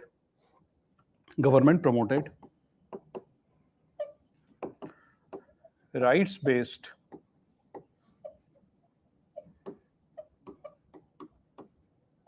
welfare approach. Government promoted rights-based welfare approach, like MGNREGA. At that time it was called NREGA, but later on it became MGNREGA, so we'll write MGNREGA, comma, followed by NFSA, National Food Security Act. NFSA, because NFSA also was implemented, followed by NFSA, National Food Security Act, and so on, and so on. But so this statement can be utilized in your mains answer. Now, please come back to your handout, page number 6, and I will start my story for you. Now, see this. You have the background in mind now, full picture clear, that how we started from 50s, 60s, blah, blah, and then we came to MGNREGA. So under MGNREGA, bacho, what did the government do? Government of India, first of all, bahut dhyan suna bacho, very important. Government of India started to say that India does not only contain those Indians who at will can get work anywhere they want. There are many Indians who, even if they go to the market, even if they go to industries, etc., to ask for work, they might not be able to get work because people will say you don't have the right skill, or they will say you are not employable, or you don't fit in our work profile. These are the problems that government realized people will face. But government also realized that we have to make sure that if you want to reduce or eliminate poverty, poverty cannot be eliminated only by doling out cash. Because if you give cash to people, then Dr. Amartya Sen says that one of the qualities that a government or policy maker should have is to improve the capability of people so that they can earn their own livelihood. So Dr. Amartya Sen says capability is more important than only delivering resources.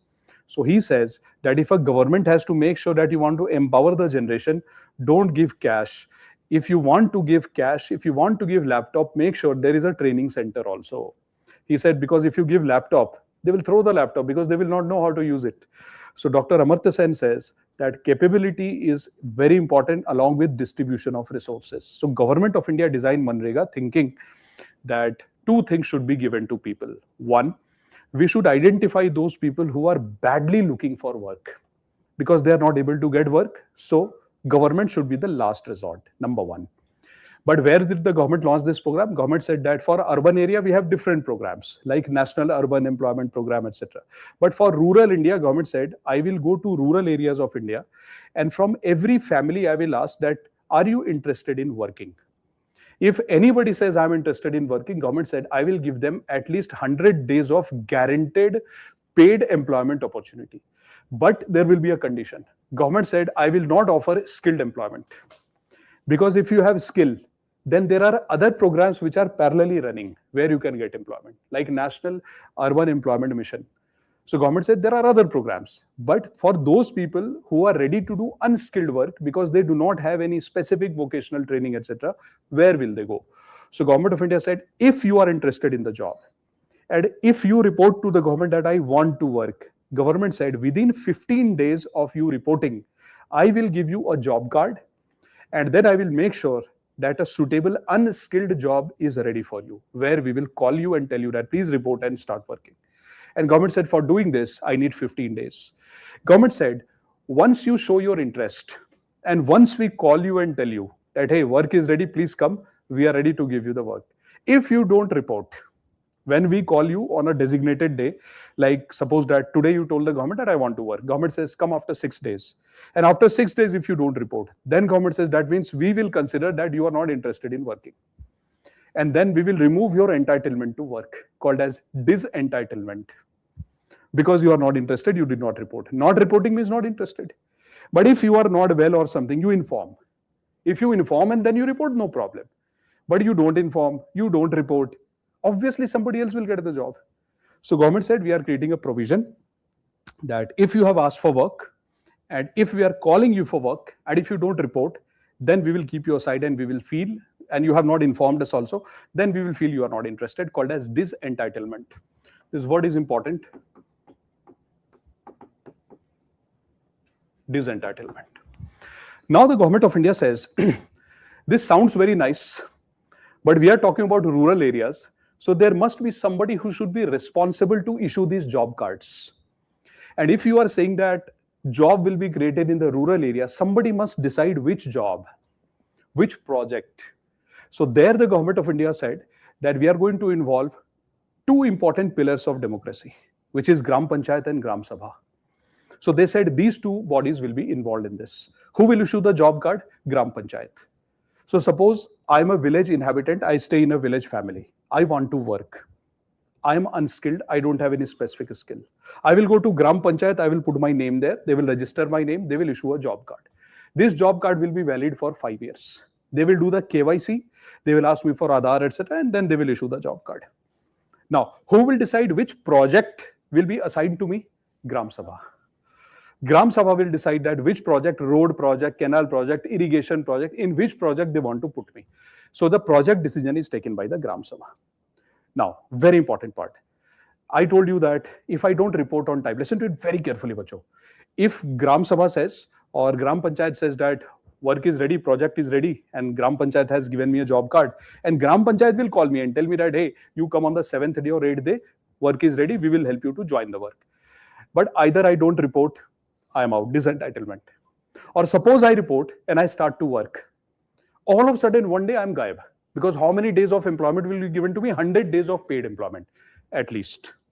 100 days of paid employment will be given. But if I belong to a tribal area, a specific tribal area, or there is a drought or some natural calamity, then there is a provision that 50 extra days of work can be given. So maximum how many days of work can be given under MGNREGA? 100 normal plus 50 in extreme circumstances, to be decided by the state. So I have started to work. I worked for 20 days. After that, I am absent. Now, if I don't show up on work for at least 15 days continuously without information absent, if I'm absent, again, Gram Panchayat will say disentitlement clause. And they will say he's not interested in working. Because if I'm not well, I have some other issues which I'm facing. And suppose there is a flood in my area or affected or something has happened. I'm not able to inform, at least inform. Tell your neighbor to inform. Some information should reach. But if the information is not reaching, then only one case is there. I'm not interested. So then the Gram Panchayat will say disentitlement clause and they will block me they will ban me for next 3 months. So under disentitlement clause, what they do is they will put a ban over you and they will tell you for 3 months you are not allowed because you didn't inform. So they are not punishing me because I didn't come. They are punishing me because I didn't come without informing. At least some communication should be there. So 2 things I told you, either I don't start the work or I'm starting the work but I'm absent without informing. So in these or there's a third case. So I go to Gram Panchayat and tell them that I want to work. They tell me go and help in the construction of the village road. Then I tell them no, it is below my dignity. Because my great grandfather was a king. So then Gram Panchayat says that then stay in that dream. Keep imagining. So if I don't accept the work that they have assigned, then also disentitlement clause. Which means that don't bring ego. Be humble. If they are offering you work because you went there to work, don't demean people. Because if you are saying, I cannot work like this, hundreds others are working. And what are they doing? They are not doing any dirty job. They are doing infrastructure development. What do you want? If you do infrastructure development, your hands will always be dirty and soiled. You cannot say that it is below my dignity. These kind of attitude problems should not be there. that means you are not interested in working. So bachcho, in these kind of circumstances, under MGNREGA, disentitlement clause is applicable and you are out. Now, this is the story so far. What are the problems that happened in this? The first thing that happened in this approach was Government of India realized that if you don't put women reservation, then you know that our society is very conservative. So what will happen is if there is any women who goes to Gram Panchayat and says, I want to work, the Gram Panchayat, if they're having that conservative approach, I'm not saying everybody, but if the Sarpanch or the Panchayat is conservative in a particular area of India, they will say, no, women should not come out of the house. An entire village will decide that let us not send the women. This is a village collective decision. In village, still there is collective decision making, opportunities and institutional setup which is there. So what will they do? If the women goes out to work and says, give me a job card, they will say, no, what will you do by coming out? Go and work in the house. Household care should be done. So what has the government done? Government knows that there can be a problem like this. So reservation for women has been done. How much reservation? 1/3. 1/3. So if they are creating, example, suppose that you go to a certain panchayat, and in that panchayat, suppose they are creating 100 hours of work opportunity. 100 hours. Work opportunity is measured in terms of hours, called as labor hours. So if they have created 100 hours of work opportunity, 1/3, at least 33 hours of work opportunity should be given to women. That is the meaning actually. So whenever you say 1/3 reservation of women, that means you have to count the number of hours that work has been generated in 1 year in a Gram Panchayat. And there you have to see that 1/3 reservation should be given to women. This is the approach. But currently, what is the participation of the women? If 100-hour work is generated, at least 58 to 60 hours of work is done by women, which means when opportunity was given for women, participation in the scheme, we saw that not 1/3, but almost 60% women participation. So they are very proactive. You give them the opportunity, they are ready to work. So this is one of the things that has happened. Next point. I will ask you 2-3 questions. Let me see if you can answer the question. Now, suppose that, bacho, I am telling you from my side that suppose in MGNREGA, 100 rupees is going to be spent under MGNREGA this year. 100 rupees, matlab 100 crore is the budget which the central government has decided for MGNREGA, that 100 crore is my total budget.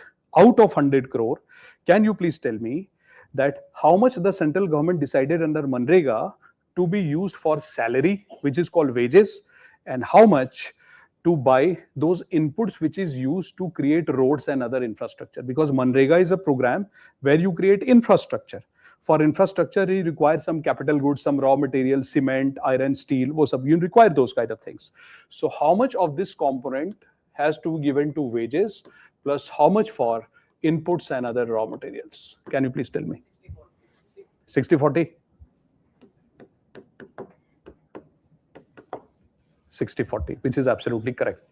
Now, who bears the wage part of this? Center or state? Center. So this entire wage, so suppose that rupees 100 crore is the total budget of MGNREGA. So 60 crore should be spent in salary, 40 crore should be spent in other inputs. This entire 60 crore is the responsibility of the central government. 60% center. Now, can you please tell me that out of this 40%, which is used for inputs, how much should be the contribution, fixed contribution of the center, and how much is the contribution of state? 35. Absolutely, 30-10. So 30 crore plus 10 crore. This is 40 crore has been split into 30 and 10. So this 30 crore is 75% and this 10 crore is 25%. Correct? Correct? So can you please tell me that overall, out of 100 crore, which is being spent on MGNREGA, what is the responsibility of center? 90. Up add karo na, you can add this 60 plus 30, 90. So out of 100, 90 crore or 90%, you can see that belongs to center. That is the responsibility. And what is the responsibility of the state? 10 crore, which is 10% out of this 100, belongs to state government. Right? So who is taking a bigger share of responsibility, center or state? Center. Now, who decides that in which rural area or panchayat MGNREGA will be launched and in which area MGNREGA will not be launched? Who decides? State. The state government decides. And how does the state government decides? They ask the panchayat. They go to all their panchayats and they ask them that, do you need MGNREGA? Are the people asking for work in this area? If the panchayat says yes, state government says, okay, I'm done. Now they call the center and tell center, release the fund. Give me money, 90% your contribution, 10% I'll do the matching fund, and in 100 rupees, we will launch the program. This is how the program used to be. Who decides that whether in a particular state, road will be constructed or irrigation project will be taken under MGNREGA? The Gram Sabha, the state government. The Gram Sabha, they decide. State government, obviously. So state decides their priority, and state decides in which panchayat I have to run the program, which rural area I have to run the program. So quality of program decided by state, and which rural area program will run decided by state. And what does the center do? Center only gives the nod by reviewing the file that, okay, they are going to construct a road. You can't say no to it now. You have to say yes. This is how the program used to run. Now, can you please fill, based on whatever little information I have told you, can you please fill page number 6? And then I will ask you what you have filled in the page. So the first point on page number 6, at least 100 days of guaranteed unskilled work to any rural household. This is the first point. Put a dash. Put a dash.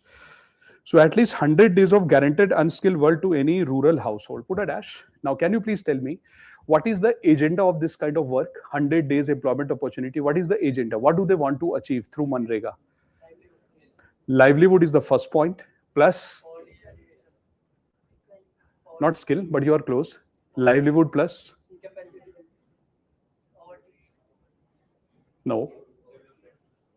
Absolutely. Rural infrastructure. So please write livelihood plus rural infra. Livelihood plus rural infrastructure. What is the second point? Extension in case of droughts or specific tribal area. How many days extension was allowed? 50 days. So please write 50 days additional. In front of the second point, please write 50 days additional. Or in the bracket, please write 150 maximum. 50 days additional, in the bracket 150 maximum. So how many maximum days were allowed? 150. Look at the third point. Reservation for women. How much reservation? 30%. Acha, 1/3. Please write 1/3. 1/3. And in the bracket, please write currently around 58 to 60%. Currently around 58 to 60% share. Currently around 58 to 60% share. So share of women is around 58 to 60% currently, whereas the rule is 1/3. But more women are going, so that is why there is. And आपको पता है ना, there is one phenomenon which is happening. You must have studied in a static area, feminization of Indian agriculture. Male members are out; they have migrated. Female is left. That is why you will see more participation also. Cool. So this point is done. Fund requirement. So बच्चों, in front of fund requirement. So who decides the fund requirement? So please write state decides. In front of fund requirement, please write state decides. Fund requirement, state decides. State decides. Now please write expenditure. So bachcho, suppose 100 rupees is the expenditure, right? So out of 100 rupees, what will you write?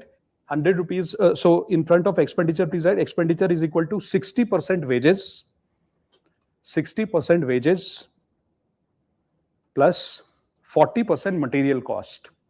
40% material. Material means input. 40% material cost. Now, in front of wages, it is written central government / state government. What will you write? So please put a equality sign, equal to sign. Wages, in front of that, you can see central government CG and / state government. So remove the state government part, strike it off because center provides, then put equal to, and then please write entirely by center. Entirely by center. Right? Wages given entirely by center. What will you write in wage material cost? Center is to state. What is the ratio? 75 is to 25. Please write 75 is to 25. 75 is to 25. Correct. Now, can you please tell me what will you write in front of job card validity? Job card validity is 5 years. So please write 5 years. 5 years. By the way, don't you believe that when you are giving employment, Listen to it very carefully, Bacho, and please provide your opinion. Suppose you are a district collector, you are working in a particular district and you are launching MGNREGA program, you are helping the people in the area. Do you believe that in every district there would be some section of the society which will be more vulnerable and they are at a severe problems in the sense of physical well-being, or maybe societal existence is not very acceptable and they are called as vulnerable? So if they come to you for jobs, you should immediately identify and say, hey, you are vulnerable, I'll give you priority. So don't you believe that some additional priority should be given to people who have these kind of limitations like Divyangs, or maybe a widow is there in a village area where she's not getting social acceptance, or single women is there is nobody else in the family, there is only one individual, the women, and there is no other family member. It happens. So don't you feel they should be given some priority, or transgenders for that matter, they should be given some kind of help, because societal acceptance is very weak for those people. So MGNREGA does not provide those things. MGNREGA says that for me only there is one job card. If you come to seek a job, we'll give you the job card. We don't care who you are. There is no subdivision or layers of employment under it. It's uniform. Whosoever you are, no additional benefits, everybody is same. This is one point under job card. So what will you write? Uniform job card for everyone. So in the bracket, please write uniform job card for all. Uniform job card for all. And Bacho, in GS paper 2, you have studied something called affirmative action. And you have studied that positive discrimination sometimes is required in the society. So that is why uniform job card might not be a great idea. So uniform job card for all. Penalty for fraud. If I have made 2 job cards, right, and I am taking money by setting up with somebody, and if I'm caught, how much is the penalty? 1,000 rupees. So please write penalty for fraud, 1,000. Gives me 20 fake job cards. And for every fake job cards, I'm getting 100 rupees. So 20 fake job card, how much money will I get? 2,000 rupees. And then suppose in the audit, I'm caught. How much is the penalty? 1,000 rupees. Still 1,000 rupees is the benefit. Right? And I'll keep repeating it. I'm not saying that this should happen, but I'm telling you that if the penalty is at a very lower level, which means that penalty has been decided in such a way that it really doesn't matter to me, then I'll keep on behaving in the same manner. So penalty should demotivate me to do wrongful things instead of motivating me and plan it as per my comfort. Same thing is the problem in India's taxation system. So I'll give an example to you, just to tell you that how this point has been taken care in the Vajiram chair, how government should take care. Ab dekho, think about it. I'll give you 2 more examples. You'll laugh at it. So suppose I'm a black money holder. I have a lot of black money, let's say 100 crores. Now, this money cannot be amassed in 1 year or 2 years. Obviously, I might be having 100 type of different businesses. So I got 100 crore as black money. The first rule of black money is I should not keep cash at one place for very long. Probability of being caught is very high in the world of AI, of course. Now, what should I do then? So the first thing that comes to my mind when I'm having this black money is, let me see what are the legal ways of coming out with this black money and making it white. So one of the legal ways that comes out to my mind is buying agricultural land. I'll buy agricultural land using white money, where in some off area where there is no demand, because there are many areas of India where land is not very fertile. I'll go help buy the land in hardly 5 lakh rupees. Anybody who has 100 crore black money also has 10 lakh white money. I'll buy this agricultural land using white money, and then I will go there and I will tell everyone that, hey, see, this land is not fertile. I have to invest a lot, inputs. So first I'll show input cost is very high. Fertilizer subsidy, that subsidy, this subsidy. I will take a lot of fertilizers because I'm a farmer now. And then I will open a chemical industry. And this fertilizer I'll put in my chemical industry. I'll convert the fertilizer into other uses. And on paper, I'll show that I'm using fertilizer in this land which is not fertile. And then I will plant 4 or 5 trees in that whole agricultural land. So let's say I buy 20 acres of land, 5 trees. That's it. And in one area, in one patch only, I'll put all the 5 trees, so that through drone, when they click the picture, it will look as if, wow, it's such a dense forestry which has been done, or cultivation which has been done. I've done it in one area only. And the person who comes for the survey, I'll fix the person. I'll say that remove your drone only in that area. And then at the end of the year, I'll say that there are, mango trees, this tree, that tree, sandalwood tree, very costly. And then I'll tell them that all the costly and premium plants and trees are there. Its value is total 100 crores. Right? Whereas what is the real value? I have just planted 5 trees. And then I will show on records that this agricultural land gave me 100 crore worth of revenue. And then Government of India will tell me tax. I say, which tax? Because this agricultural land is not near a habitation. There is a rule in agriculture land. The agricultural land should not be near a habitation. So what did I tell you? Where did I buy the agricultural land? In a remote area. And then there are other rules that what should be the minimum size of the agricultural land? 1 acre. I bought 20.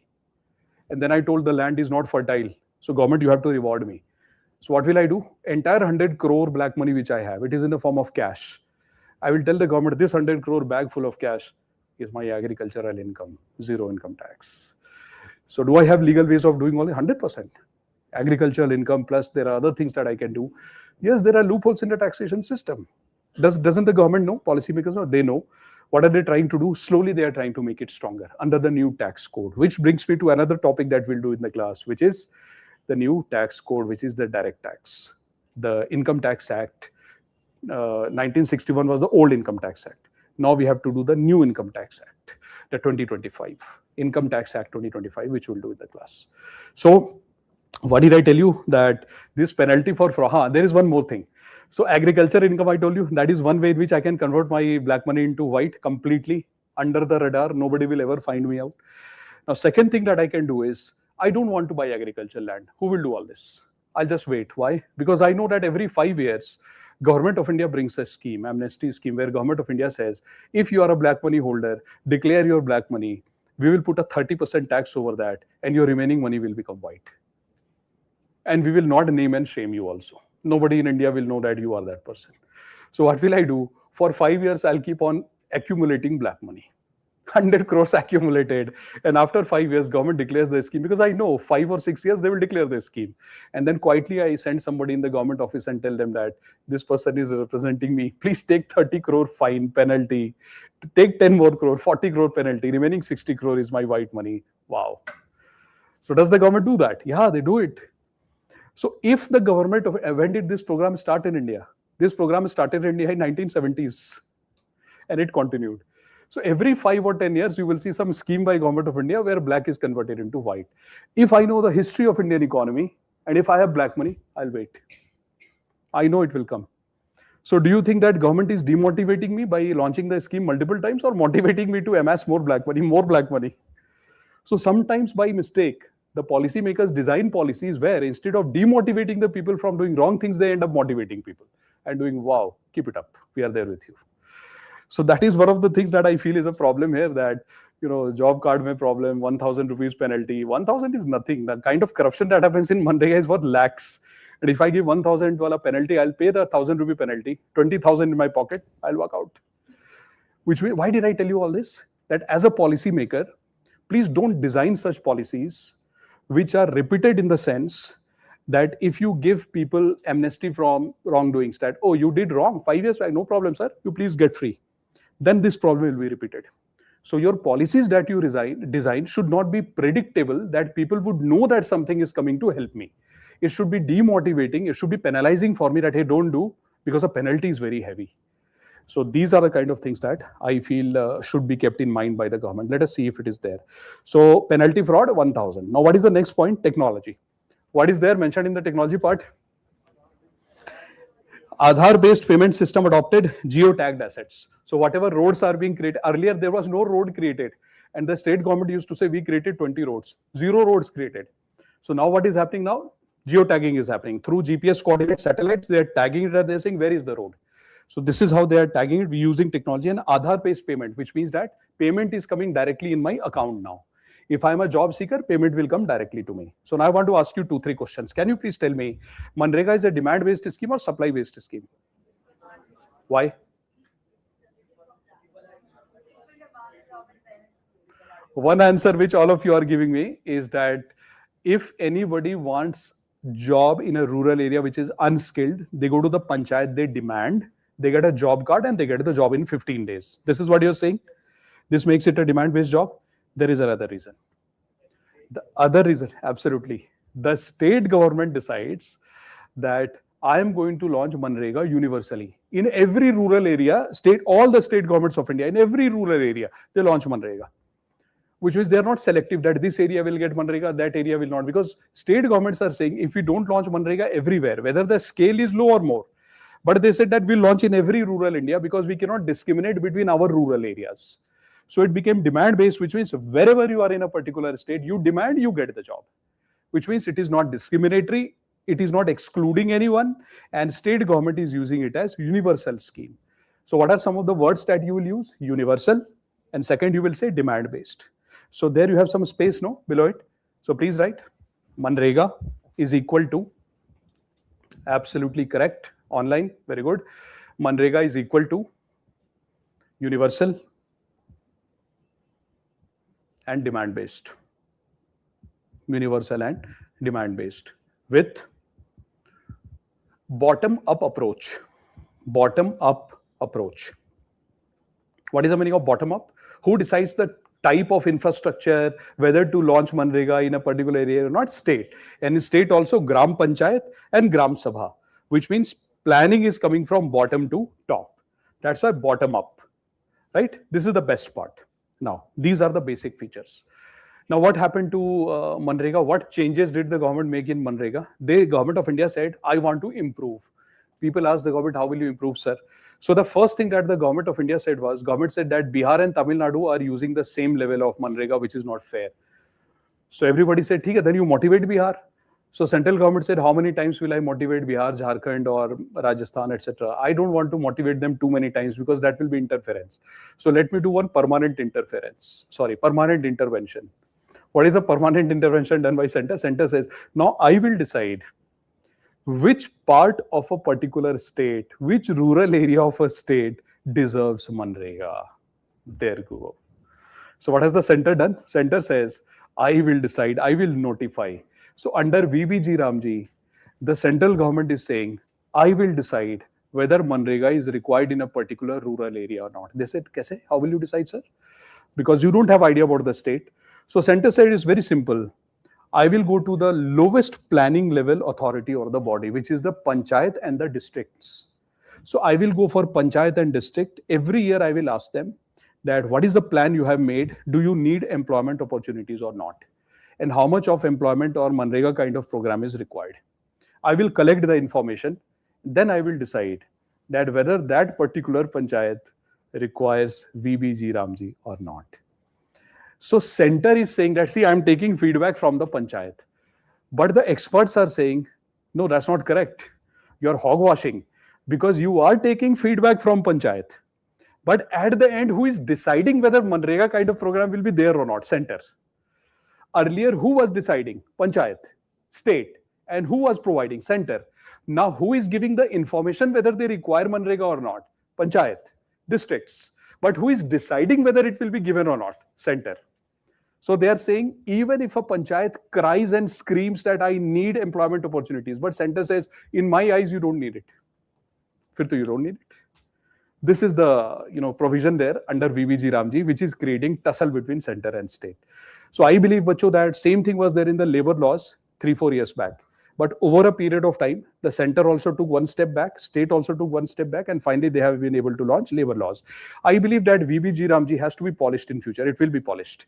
Some provisions are a problem, like this particular provision where center says, I will talk to your panchayat. There is no problem. But state is saying, no, don't talk, implement. Or if not, create a joint committee.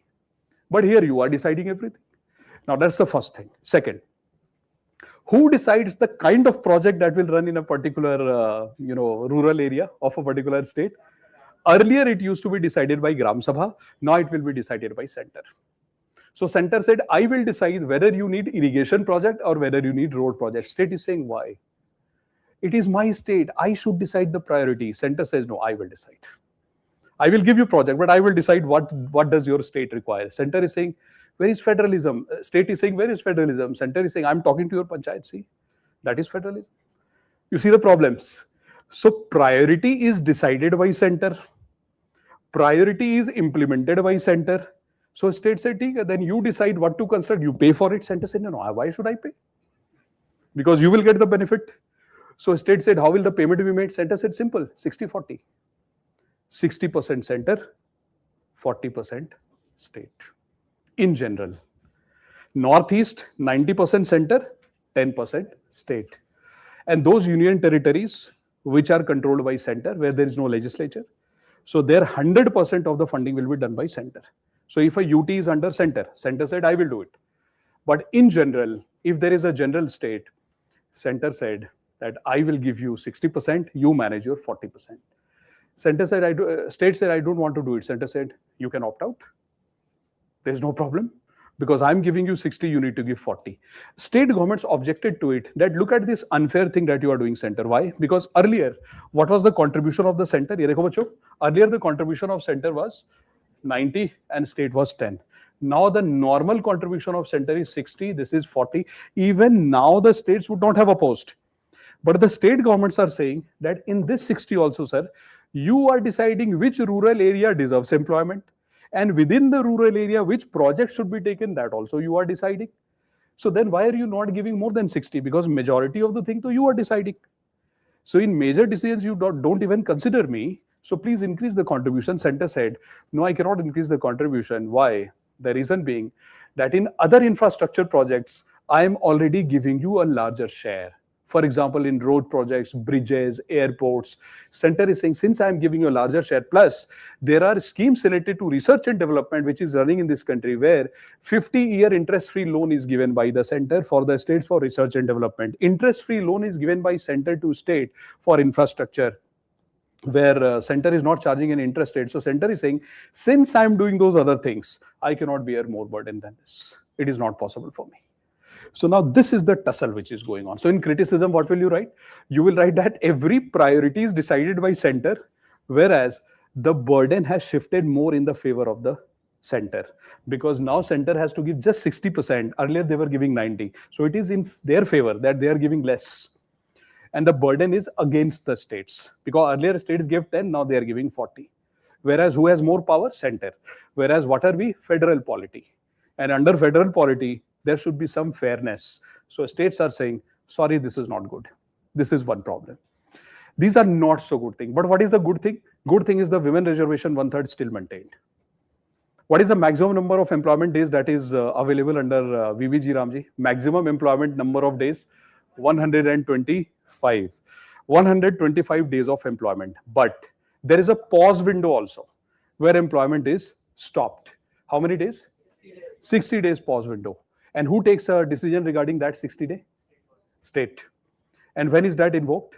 That when will that 60-day come? When MGNREGA or VBG Ramji, not MGNREGA, VBG Ramji will not operate in a state. Which 60-day? Harvesting season. Because when there is harvest happening in the agricultural field, workers are required.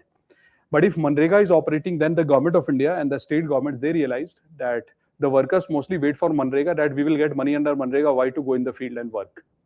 So what happens is harvest takes a hit, and there is a delay in harvesting. It creates problem in the food security. So government of India said that for harvesting, 60 days break has to be taken. States will decide. By the way, I was observing the statements made by state governments very carefully. I did not see major opposition from majority of states related to this 60-day window. There are many states who said that it should not happen, but majority of the state did not say anything. They said, good, we are there with you. So according to me, I think instead of stopping them, I want to ask you a question.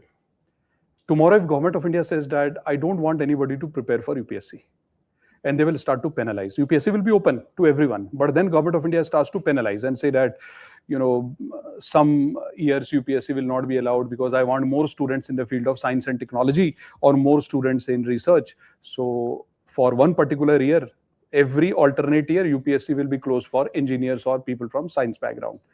So every second year, you can apply. So this year you can apply, next year you cannot, next year you can apply. Suppose government of India says this. Why? Where is my fundamental right? The right to select my own profession. Because there is a problem. The problem is if you need more scientists, motivate the youngsters. Those who are interested in science at the school level, who have to drop out because of financial reason, etc., motivate them. Those who after studying sciences go and do MBA because they believe that science as a career in India is not very flourishing. So provide them opportunity so that they are motivated to take it rather than putting a gun over their head. Because if you put a gun over the people when they make choices, that is not called a free choice.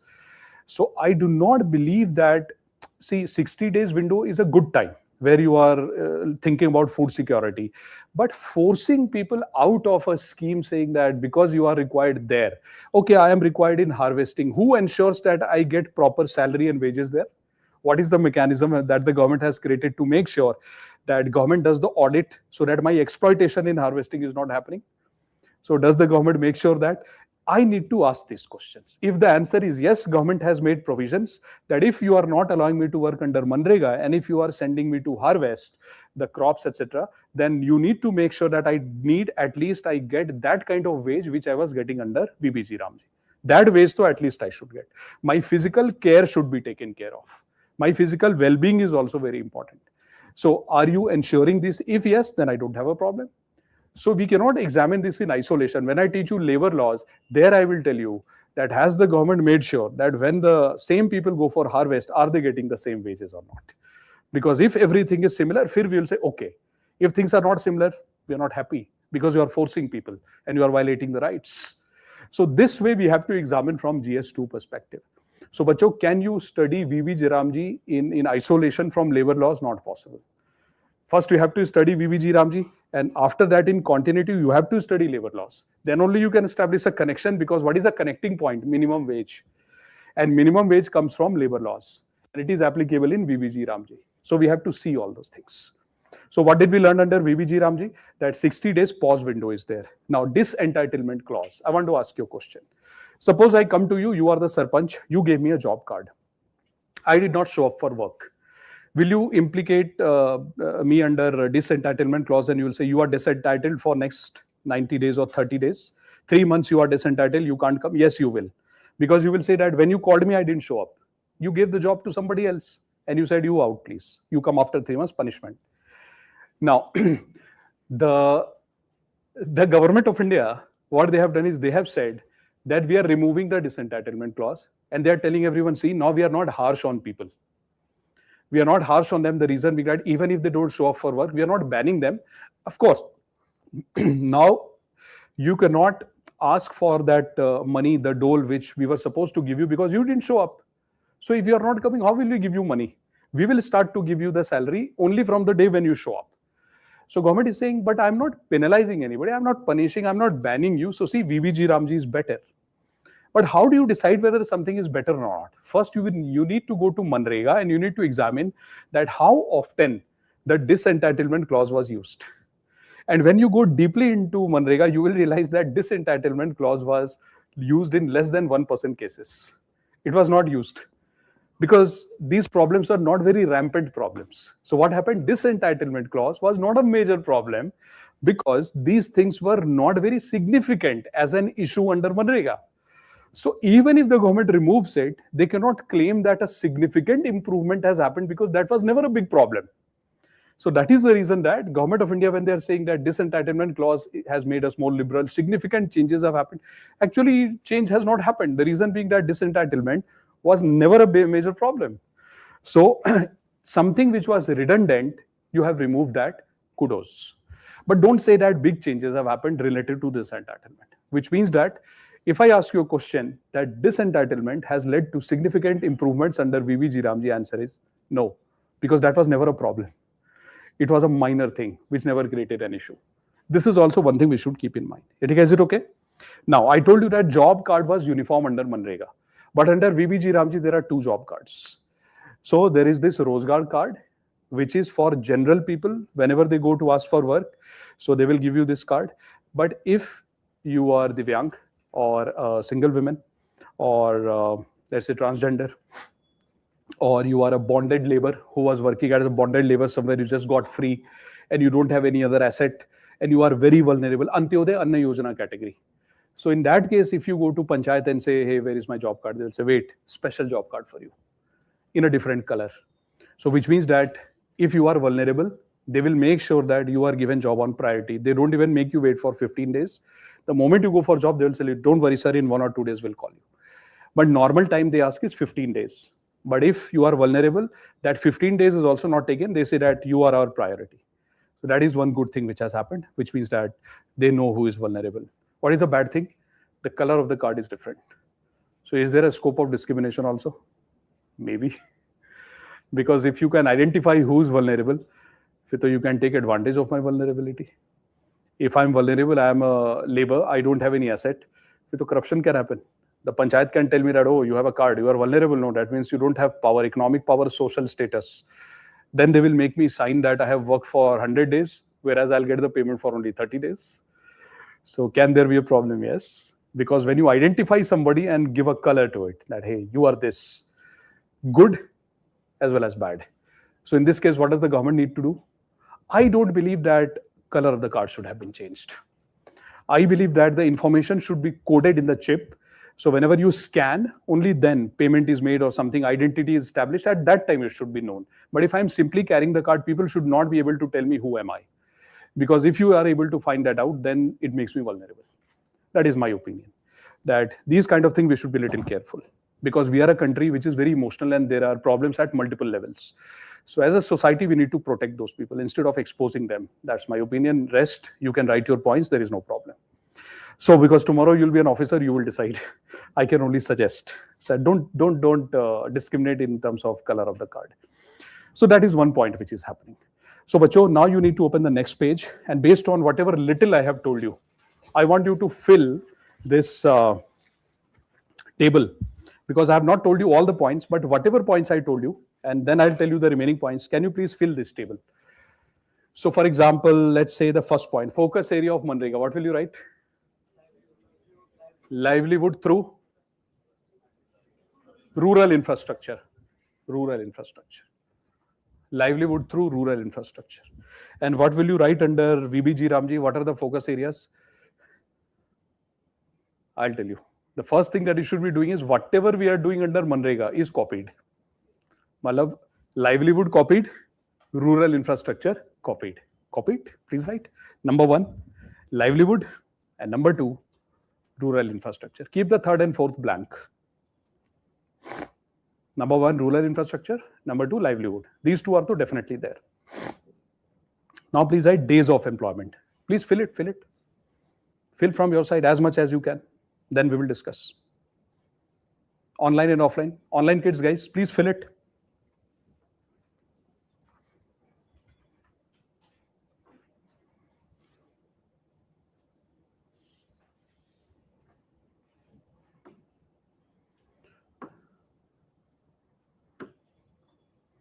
Fill, guys. Done? Okay. So number of days of employment is under MGNREGA? 100 normally and maximum? Very good. And here 125. Very good. Now focus of the work. Who decides the focus of the work? So we will write state and in the bracket we'll write Gram Sabha under MGNREGA. But who decides the focus of the work? Yes. So enter. Then we have pause window. Pause window 60. Pause window is for Vajiram 60 and pause window for MGNREGA is not applicable. Don't write 0, write not applicable. Now unemployment allowance. Unemployment allowance is after how many days do you start to get it? 15 days. 15 days. And under Vajiram, same 15. It has been kept same 15. After 15 days, you start to get the allowance. Cost sharing, you need to tell me. Aap bataiye. Please tell me. That under cost sharing, the total expenditure. Who bears the total expenditure? Center and state. So in front of total expenditure, we will write center, CG, SG. Both bear it. Wage component. So what will you write in front of wage component? Center. And what will you write in front of material cost? Center and state. And what will you write in the bracket? The ratio? 75:25. We have already done that. 75:25. And the last part you can see total cost. Total cost is equal to 90% center, comma 10% state. Write it please. 90% center, 10% state. Now, see VBG Ramji, center to state share. The point number A, northeastern states and Himalayan state. What will you write? 90 is to 10. And what will you write in the other states? 60 is to 40. So in the first part, northeastern states and Himalayan state, 90% center, 10% states. And in the other states, normal states, 60% center, 40% state. And what will you write in union territories without legislature? 100% center. Very good. Funding approach. So bottom up or top down? In MGNREGA, what will you write? No, you will not write this. It says funding approach. Funding approach means that who decides the funding. So funding is actually decided at how much fund will be a state getting, that is decided by the state. And under Vajiram, how much fund will a state get is decided by center. So here in funding approach, you have to write decided by state. Under MGNREGA, you write decided by state. And what will you write in Vajiram? Decided by center. That's the difference. What will you write in technology? In MGNREGA, yes, Aadhaar-based basic technology. Aadhaar-based basic technology.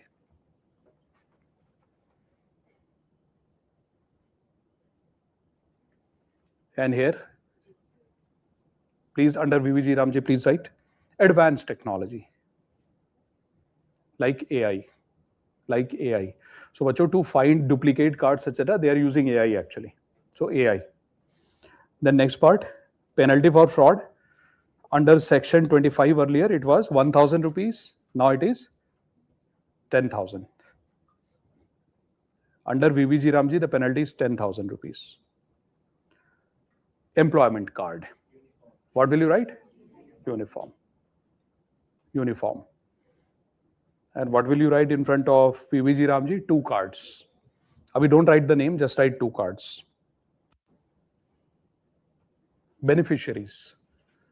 So, bacho, who decides the beneficiary under MGNREGA? State. So, please write state, and in the bracket, please write Gram Panchayat. State, because Gram Panchayat issues the job card, no? Gram Panchayat. Close the bracket, and please write center. Center only reviews. Center only reviews the state proposal. We are writing under MGNREGA. Huh? Center only reviews the state proposal. So proposal is made by state. Center can only review. They cannot deny. But what will you write under Vajiram? So please write center notifies the rural area. Center notifies the rural areas, and center also has the discretionary power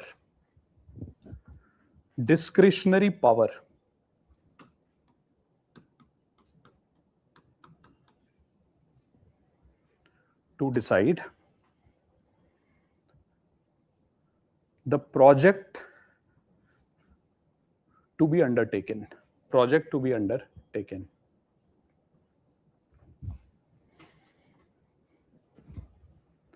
Now, you see the 4 focus area of Vajiram. We have written the 4 focus area, bacho. Which are the 2 areas that we have already written? Livelihood and rural infrastructure. Now, there is a third element which has been added, which is called as climate change. In that climate change category, there are 2 things which have been added. The first is called as water security, and second is called as disaster management. And these 2 are direct outcome of climate change and climate related threat.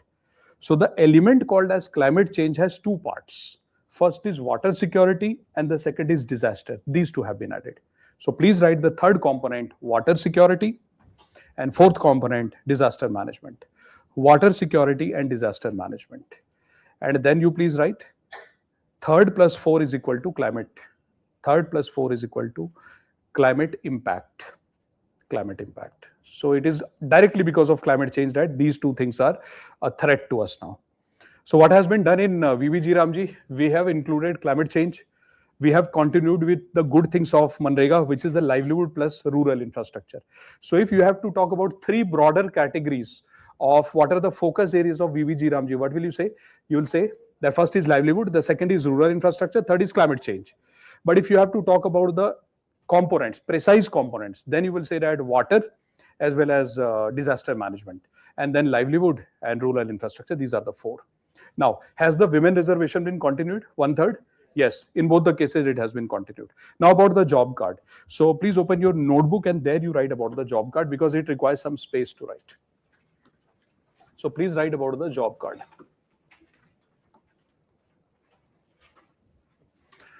In a notebook, right? Or in the handout if you have some space so that everything is there in the handout, totally your wish. In the handout, you check if there is space in the margin, you can write, or if you want to write in your notebook, totally depends on you, but it will have 4 or 5 sentences. So please write. Under MGNREGA, this is the first point. Under MGNREGA, there was no provision of special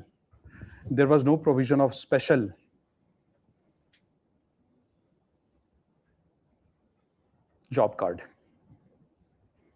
for any category. Point number 2, under VBG Ramji,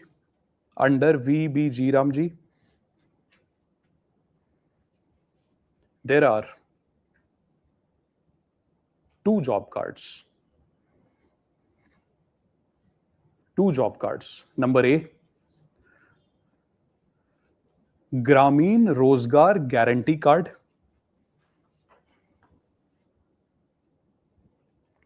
Gramin Rozgar Guarantee Card for everyone willing to participate in unskilled manual work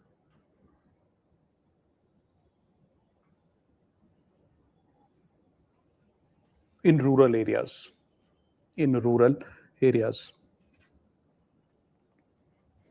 And number B, special Gramin Rozgar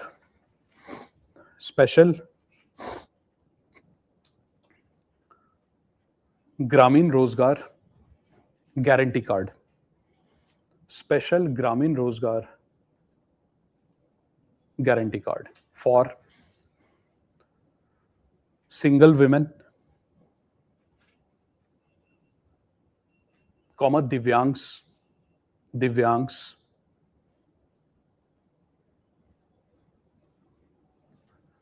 person above 60 years, senior citizens, person above 60 years, released bonded labor, because bonded labor who have been released, they are very vulnerable. Released bonded labor, transgenders,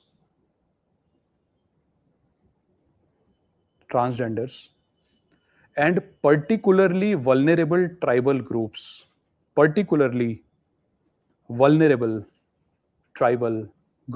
PVTG, particularly vulnerable tribal group, PVTGs. If you would have got that fact book, which you will get in the next class, I would have given you the definition of PVTGs, which I'll give you in the next class when you bring that book, because that is static part. So I'll give you a definition. You should write it in the fact book. It will complete your answer. But next class. Today I can only verbally tell you. Next class I'll make you write it. So for example, let's say there is a tribal population where the rate of growth of population has become stagnant, and that tribal group is using Stone Age kind of sort of implements and tools, where you see that in the name of economic progress, economic activities are not happening. So if you see some indicators of development, you will see that either they are regressive, their population is diminishing, or you will see that there is a threat to their existence. In that case, the government of India calls those tribal groups as PVTGs and creates special programs for them. So this can be one of the areas which can be asked in UPSC in a static case. Now, please change the paragraph about the card and please write, the validity of the job card. Write one sentence, bacho. The validity of the job card under VBG Ramji. Under VBG Ramji is 3 years. Is 3 years. Earlier it was 5 years, now it is 3 years. Now in your table, can you see the focus of work? So what was the focus of the work earlier? Earlier the focus of work was only rural infrastructure and livelihood.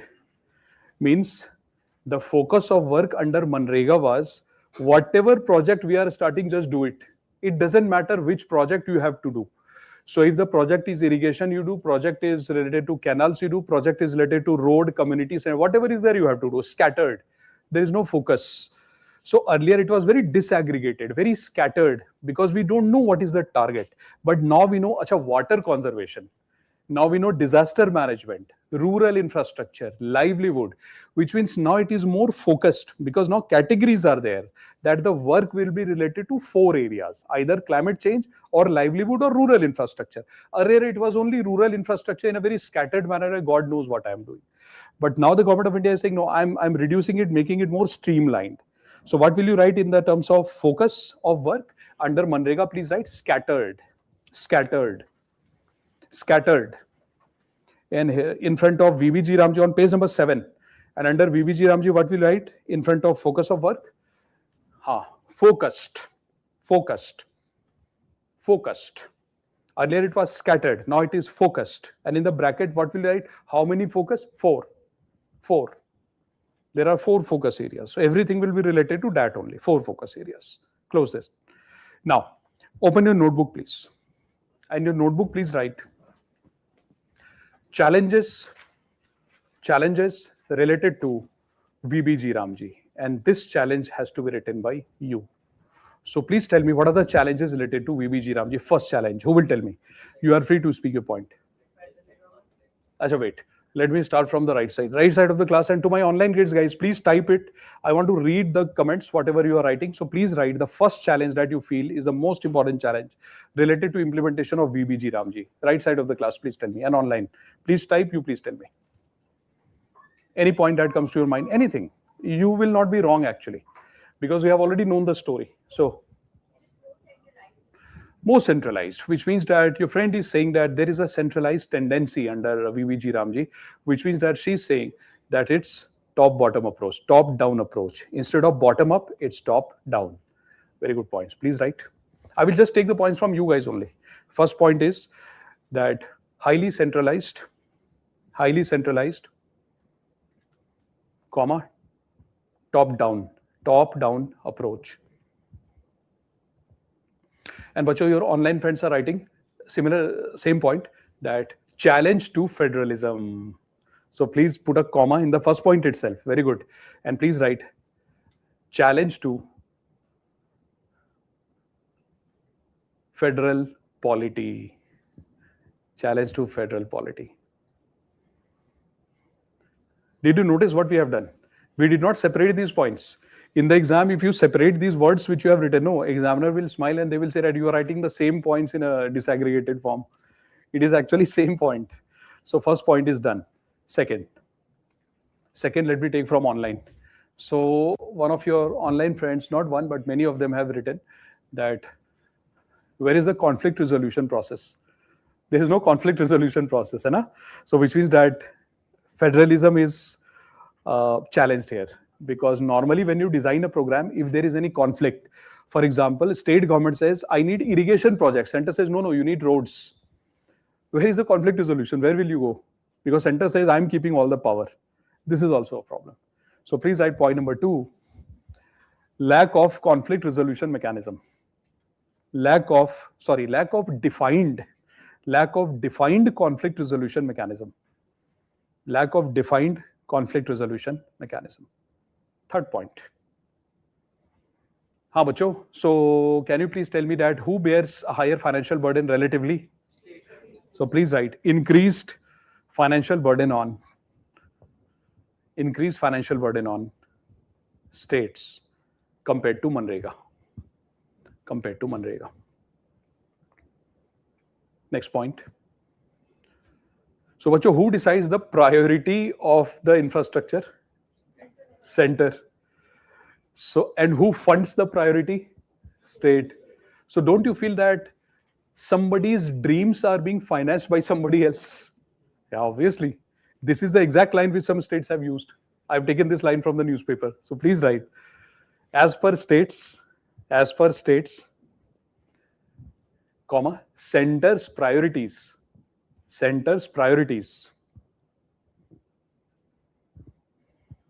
are being funded mostly by states. Mostly by states.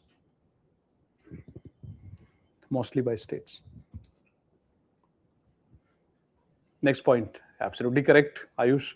So one of your online friend is writing that, sir, that pause window. So we do not know whether enough employment opportunities for harvesting is available during the pause window for the workers. How do you know that it is available? Right? Because they might start to mechanize the harvesting and there is a pause window. In the pause window, work is not available. And the people who are doing agriculture, they are using harvesters. Where will I go? I have no idea. So this is the problem. Very good point. So please write. A good point from online and offline. So please write next point. No, we are writing the challenges. The challenge is that, is there a provision to safeguard? That is the problem we are writing. That if you are creating a pause window, there should be a safeguard which should help me that, okay, if neither harvesting job is available, nor MGNREGA is available, I am looking at, okay, government, where am I? That we are writing. Likho, please write. We'll come to it. I'll take your doubt at the end. Please write, Bacho. First you write this point. So the exact situation during the pause window needs to be examined. The exact situation during the pause window needs to be examined. So what are we saying? We are saying that there are apprehensions that what will happen during the pause window. Anyway, whenever there is something new, there is an apprehension. So next point. One of your online friend is saying, online I have taken many points. Let me take some points from offline. Offline guys, help me out. Any new point? Number of days, extension not available. Very nice. Please write. The 50-day extension, 50 days extension for difficult situation, not available. Not available. Okay. What else? This side of the class.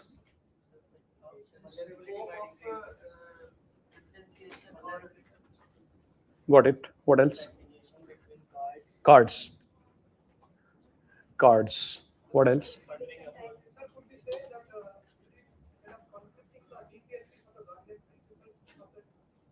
We can. Good point. But I need the point from the left side first. What else? Anything else that comes to your mind? 2 cards, no? Yeah. But let me take the points from your friend on this side first, because I got some points from this side and this side. Online, I have got good number of points. I need the points. You guys gave good points, by the way. You have already given 2-3 points. Give me more points. 2-3 more points. Validity of the job card. He's saying that earlier it was valid for 5 years. Now it is being valid for 3 years only. So which means that renewal might be an issue. So he's saying that why to spend so much energy, time and money in renewal? That is a friend saying. So friend is saying that why not keep it intact for 5 years? So implementation of that could be a challenge. So he's not saying it's bad. Your friend is saying that implementation in such a short interval of time, every 3 years you update it. So he's saying it could be a administrative challenge. Agreed? Absolutely. What else? Focus in the BBG draft is more focused. Then why extension they are not giving? They have already said that we are seeing water security and disaster management as a focus area. But then they are... Question at the end. Abhi, you give me the points first. Question I'll take at the end. Points. First points, guys. Think, brainstorm. Points. So Bihar, Jharkhand, etc. states are actually part of the other state category, not the northeastern manner. So the problem won't be solved. Absolutely. Absolutely. So your online friend is saying, very good point actually, good brainstorming technique. Your friend is saying that, sir, even after 2 decades, we are still talking about promotion of unskilled work and employment. Where is quality? Agreed. So you know what friend is saying? Your friend as in all of you, because you are the future bureaucrat of this country. So you guys are raising a point. You guys are saying, you are apprehensive about the program. You are saying that you respect the program. There is no problem. But you are making a comment, your online friend is making a comment, they are saying that good our country has a program, but sad that even today we have to talk about unskilled wage related employment opportunities and not increasing the capacity or skill level. So your friend perhaps wants to say that some basic skill could be tied with VBG Ramji. Basic skills. Is there an example from my side? Can I give an example? I can give one example to you. I'll give the example.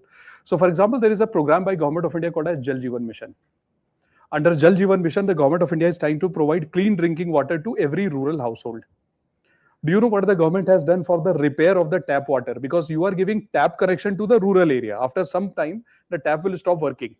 Not because it is by government, but generally. If you use it, it stops working. You need to repair it. The tap and the tank. Who will repair? Will you call somebody from urban company? What has the government done? Somebody said it? PACs. So the government of India has gone to the most basic type of cooperative society. Most basic, which is called PACs. And the government is saying that it will be the job of the panchayat to hire the local youth, train them in basic repair and maintenance, and then give them that contract that you maintain the tap and the tank, etc., in the village area. Which means that it's a ground level, grassroots level program. It's a beautiful combination of skill, because government provides the skill at the panchayat level, and government says that you maintain the tap connections. So your online friend, he made one very simple statement, but that statement was very powerful. So your friend was saying, in a very lighter note, your friend said that despite decades of experience in MGNREGA, we are still talking about unskilled work. So perhaps your friend wants to say a positive thing, that instead of only talking about unskilled, why not connect MGNREGA or VBG Ramji with something which is a skill-based work also? That could open doors for us. So I totally agree. I mean, it's a great way of putting points, even though the point was not very serious by him, but we can convert it into a very good point actually. So well done. Please write. Please write that it still promotes unskilled. It still promotes unskilled employment. Unskilled employment. Next point. That we will write. That's why I'm not over explaining this point. I'm just writing the basic point. Next point, please write. It has become a supply-based scheme. It has become a supply-based scheme. Correct. Supply-based scheme. Earlier it was demand-based. Why it has become supply-based? Now center will decide whether I will give the scheme in a rural area or not, which means universal approach gone. Full stop, and please write, same point, please write, universal approach has been diluted. It is supply-based, right? So universal approach has been diluted. Next point. KYC. Because you have to identify now who is rural inhabitant, you have to give the job card. What if I go and tell that I have a certain vulnerability but I don't have? So which means that KYC, audits, KYC, audits, data management,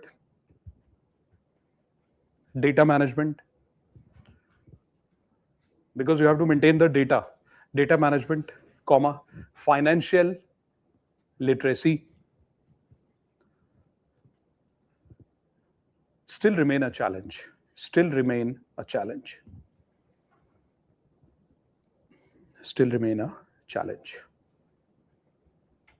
Full stop, please. Now, hold on, guys, and please come to handout page number 8. Page number 8. Page number 8. Question number 1. So you have to give me the answer, all of you. It says, which of the following articles advocates employment and livelihood related provisions for the people? Employment and livelihood related provisions. Answer is? Okay, do one thing. You try all the questions. I'm giving you 5 minutes. Read them. Try from your side. It's a test based on what we have learned so far.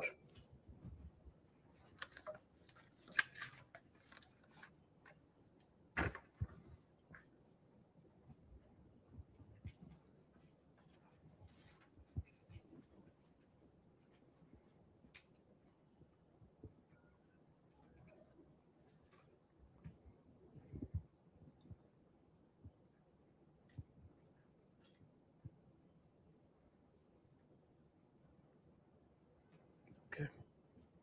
There are 10 questions. Be careful. You please try all 10 of them.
Are you able to solve them?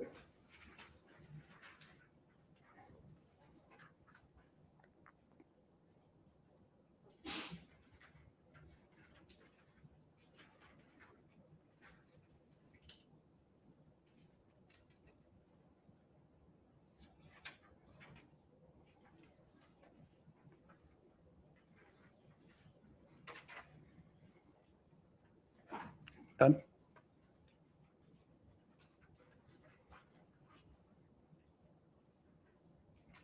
To my online kids, guys, are you able to solve?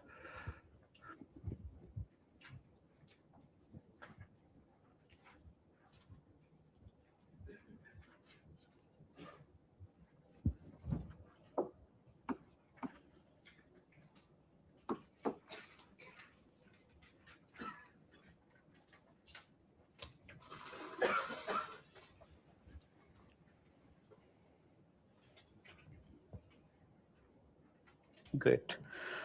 So we'll start with the first one. First one, you already know that all these articles are related to it.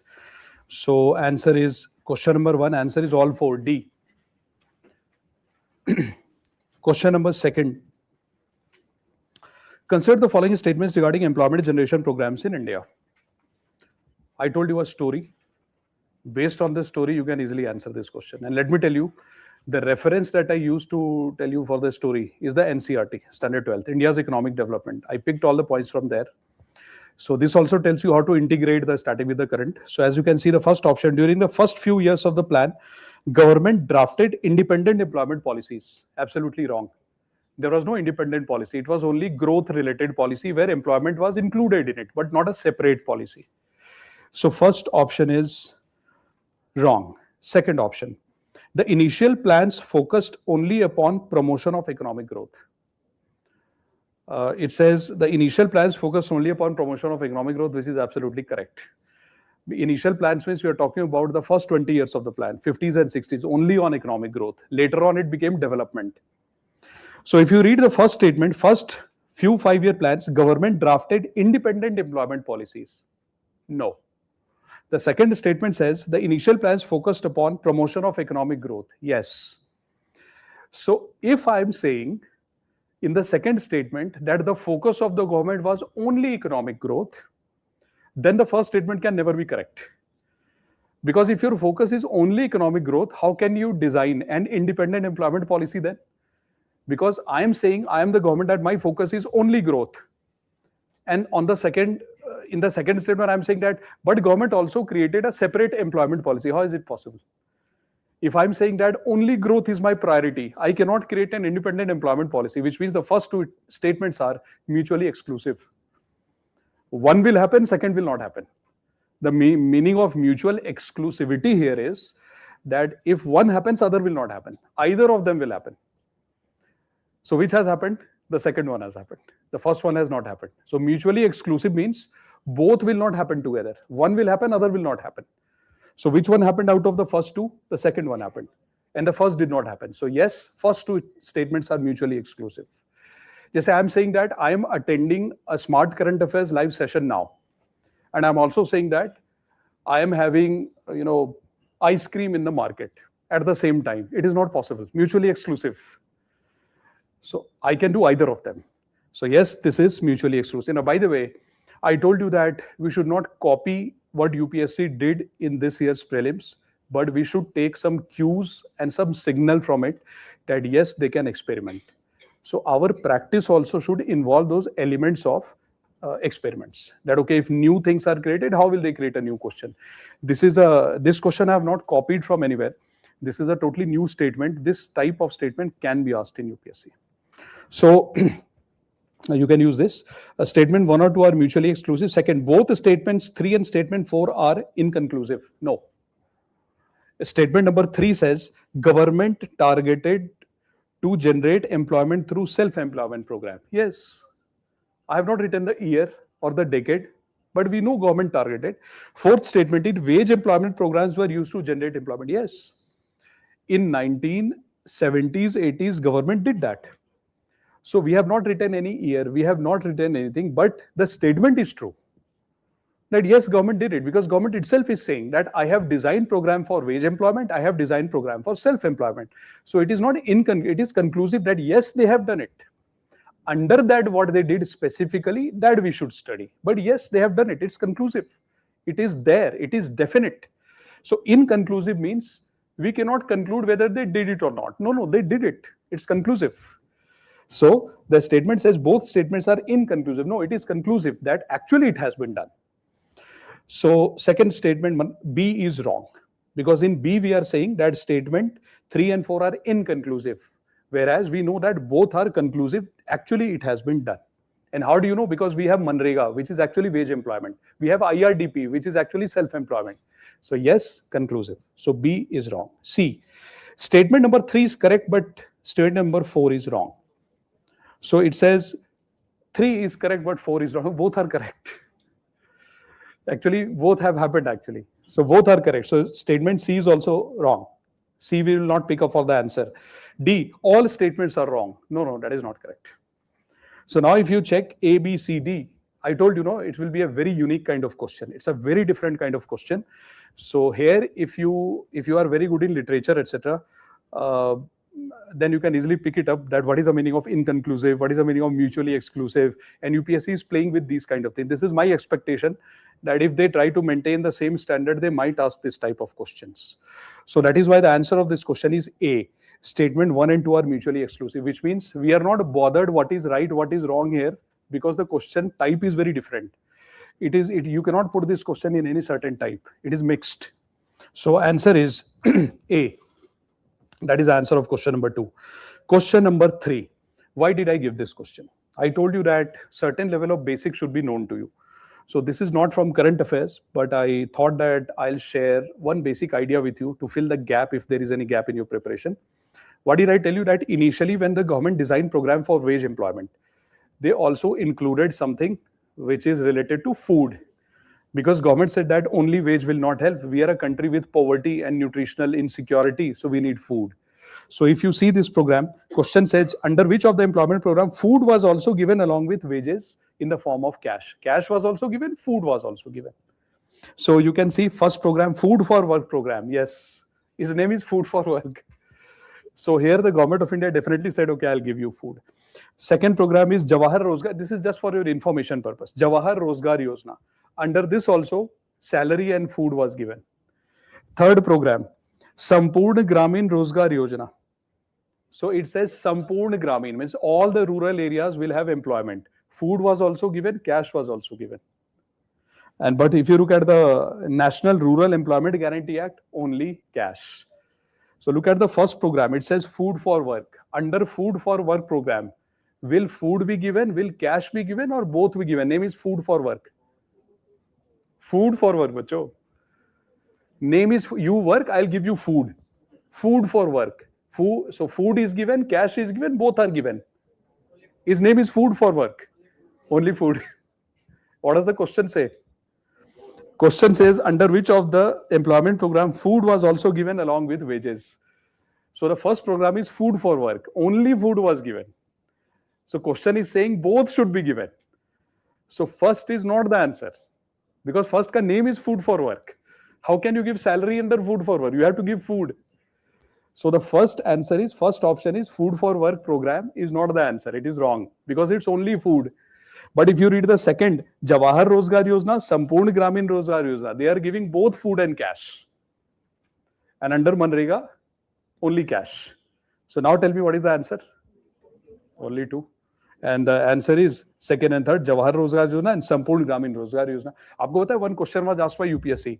Which of the following taxation is covered under direct tax code? This was asked in the year 2011. And then the options given in the exam was direct taxes, indirect taxes. And the question was saying, which of the following taxes are covered under direct tax code, DTC, direct tax code, proposed DTC. And the options were direct taxes and indirect taxes. Name is direct tax code. Obviously, it will cover direct taxes. So name is food for work. You work, I'll give you food. Why will I give you salary? Then why will I call it as food for work? This way you have to think.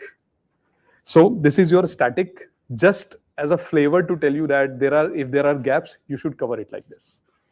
Next question. Which of the following statements are true about MGNREGA? Now this you can easily answer.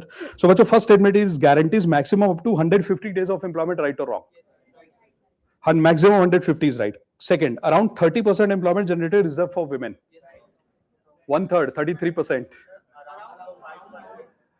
Around maybe, since you know exact number, so you have to write 33%. The reason being that here we will not write the word around, because if somebody says the GDP of India currently is, the rate of growth of GDP India currently is 7%, is around 7%. Yes, because that is not through any act of the parliament, etc. But this is through act. This is not even a bill. This is an act actually. And under the act, even if the word around is used, you have to use the specific thing. Because this is not data analysis. This is factual statement. Under the statutes, it is mentioned one third. So that is why here you cannot interpret the word around in the sense of around, because it is through an act of the parliament. If it were a newspaper article like inflation of India is around this, that is not act of the parliament. So hence that is the difference. So bacho, always remember that answering questions is different, knowing a fact is different. And in the class, we have to learn both. That is the reason that we are doing these MCQs. So around 30% employment generated is reserved for women. No, because it is reservation. It is constitutional in nature.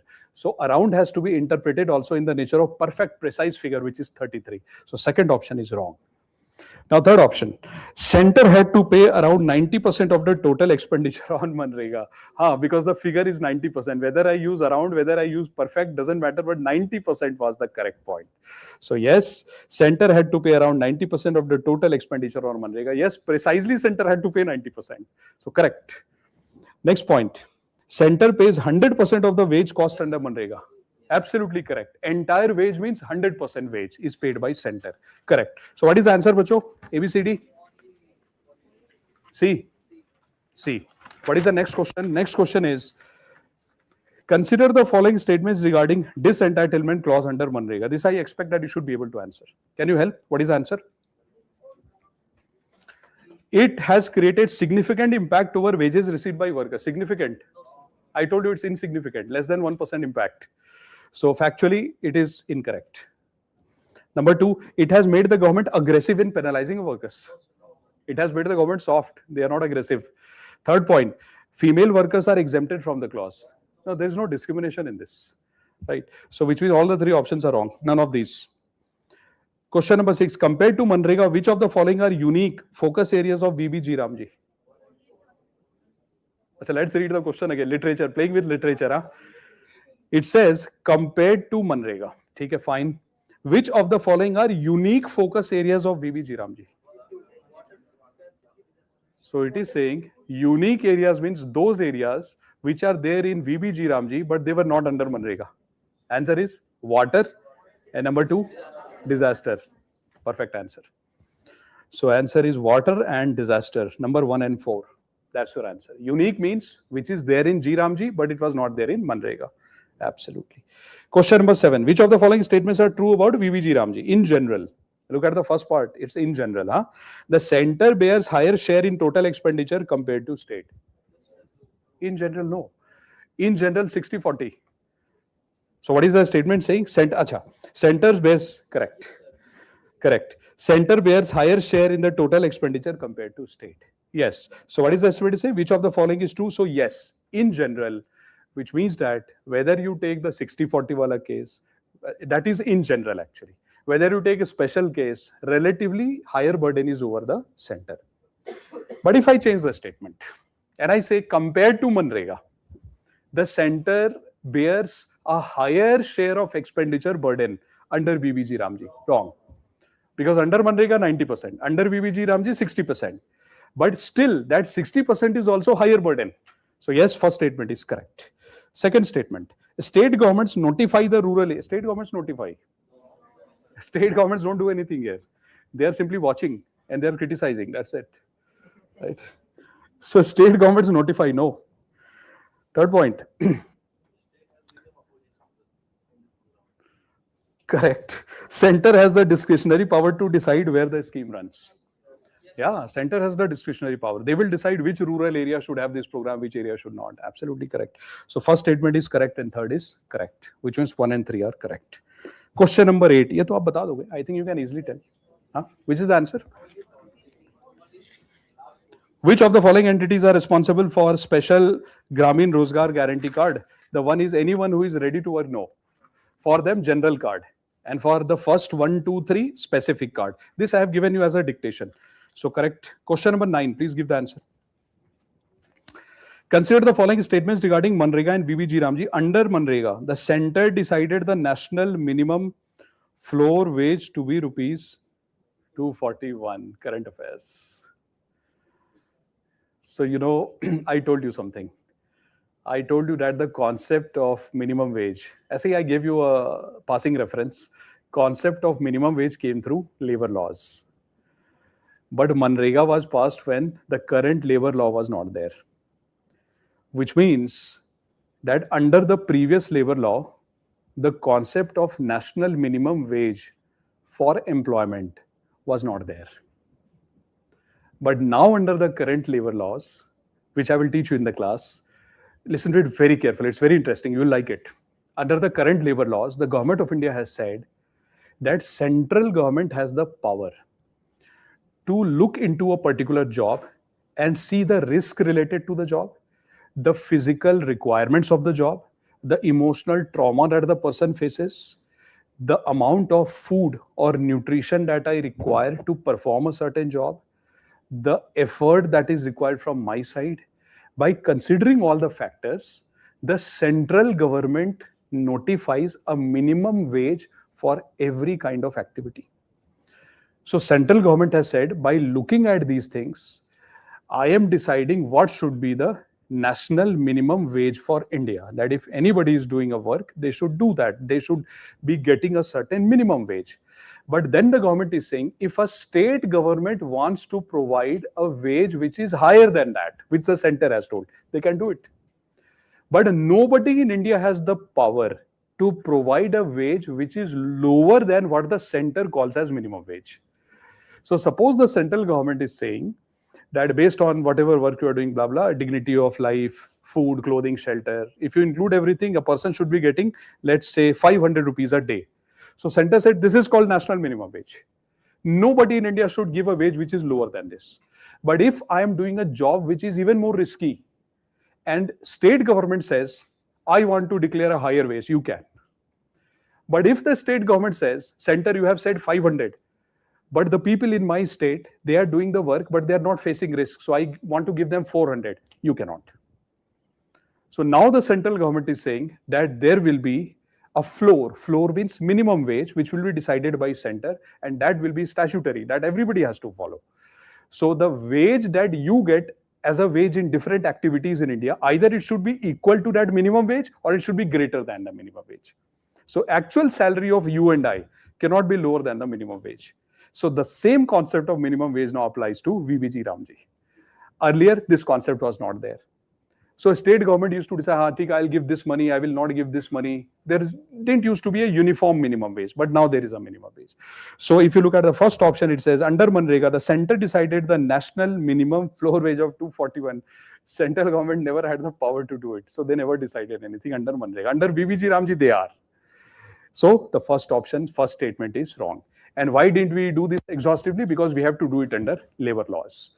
So today only reference, but when we do labor laws, detail. Formula I'll give you, I'll dictate the formula to you. So today what will you write? Please write in the bracket in front of the first point. Applicable currently in question number 9, first point. After 241, create a bracket and please write applicable currently due to labor laws. And earlier it was not. So applicable currently due to labor laws. So which of the following statement they are saying is consider the following statement, select the correct option. First option is wrong. Second, national average wage under VBG Ramji is 10% higher than MGNREGA. Correct. You know why? So what the central government has done is that after they implemented the labor laws, so this year, when I show you the news article, I have got the news articles also. I'll just show you the picture because this is the last thing. So I'll show you the news article where you will see that exactly on 2nd of July, this month, the central government has declared that I am declaring a new floor wage for this country, and I'm also declaring a floor wage for VBG Ramji. That wage under VBG Ramji cannot be lower than the center has declared. Now that wage that they have declared, it has been declared in such a way that when you calculate the average wage under MGNREGA, there was no official wage, it was average. So current wage declared by the center is 10% higher than that. So factually it is correct. So the current wage which the center has declared, the minimum wage under VBG Ramji, yes, it is 10% higher than the average wage which used to exist under MGNREGA before. So this second statement is also current affairs. And all these things come through labor laws. So we'll have a good discussion on this under labor laws. Don't you worry about that. But you please write it. Likh do. Please write. Second option is correct. Third, highest wage rate under MGNREGA and VBG Ramji are identical. It is not possible because wage rate gets adjusted to inflation, passage of time, activities are different. So identical cannot be there. It has to be different. So it is an absurd statement. So what will you write? Third statement is wrong. And then question number 10, which of the following statements are correct regarding VBG Ramji? Question number 10. It ensures employment for a maximum 125 days minus 60 days of pause window. Minus. It's a wrong statement. Because if you do 125 minus 60, no, that is wrong. It is 125 days of employment. They are saying, see, question is saying which of the following are, it ensures employment for 125. So 125 is fixed. That they are saying that in 1 year, 365 days are there. In 365, 125 though you will get. In any 60 days, they will not run VBG Ramji. But 125 is the fixed. You are not subtracting anything from there. So this is a literature trap. So first statement is wrong. Second statement, it is largely supply driven. Correct. Third, 1/3 of the women reservation under MGNREGA has been slashed to 30%. It is still 1/3. So first statement is incorrect, second statement is correct, third is incorrect. So second is correct. Now, you have one question which you will write and bring it for me in the next class. We will start the lecture from the second question. The reason that I'm not doing it today is because the fact book is not there. So next class, I'll dictate some fact book because those facts you have to use in your answer. So I'm giving you the question. You come prepared with the content that I gave you. Next class, we will start with the answer writing of the first question after we fill the fact book. So write the question, please. And you please try it at home. Is there a question in your handout? Yes. Where? Last page. Then I don't need to dictate. The question is there. Question says, explain the difference in approach between MGNREGA and VBG Ramji. You have to write the difference in approach, mind you. Then it says, what are some of the apprehensions related to VBG Ramji? Abhi to VBG Ramji is new. So we cannot literally write that what are the negative points. Abhi to it has just started. We can only write apprehensions. So there are two parts of the question. One is difference between MGNREGA and VBG Ramji. And second is what are the apprehensions related to VBG Ramji. So how will you write the answer? You please attempt it. Next class, I will ask you to read your answer in the class. So to all of you, I'll give you chances to read your intro, conclusion, body. I'll randomly ask some of you to read. Aisa karke I'll get to know that what you are writing. Then I'll give you my answer. So you have to write intro. So everybody, you have to do this homework. Intro. Then in the body, there are two things that you will write. One is MGNREGA versus VBG Ramji. And second is apprehensions. And next part is conclusion. Have I given you material related to introduction? Yes, you already have. For conclusion, yes, when I was dictating the challenges to you, there some conclusion points were also mentioned. So you please work on it. Next lecture, I will teach you how to frame introductions, how to frame conclusions using the content that we have and how to write the answer. Now, so one or two things that I want to share with you before taking your doubts. Yeah. Sorry. Word limit? 150. 150, you have to write everything. So, bacho, as I told you that I won't waste your time. So, I'm coming to the program schedule for you now because first I wanted to do solid content with you. Now, this part is important because this will give you a roadmap. Achhe se dekho, look carefully, bacho. What is written there? July, August, September, October, November, and December.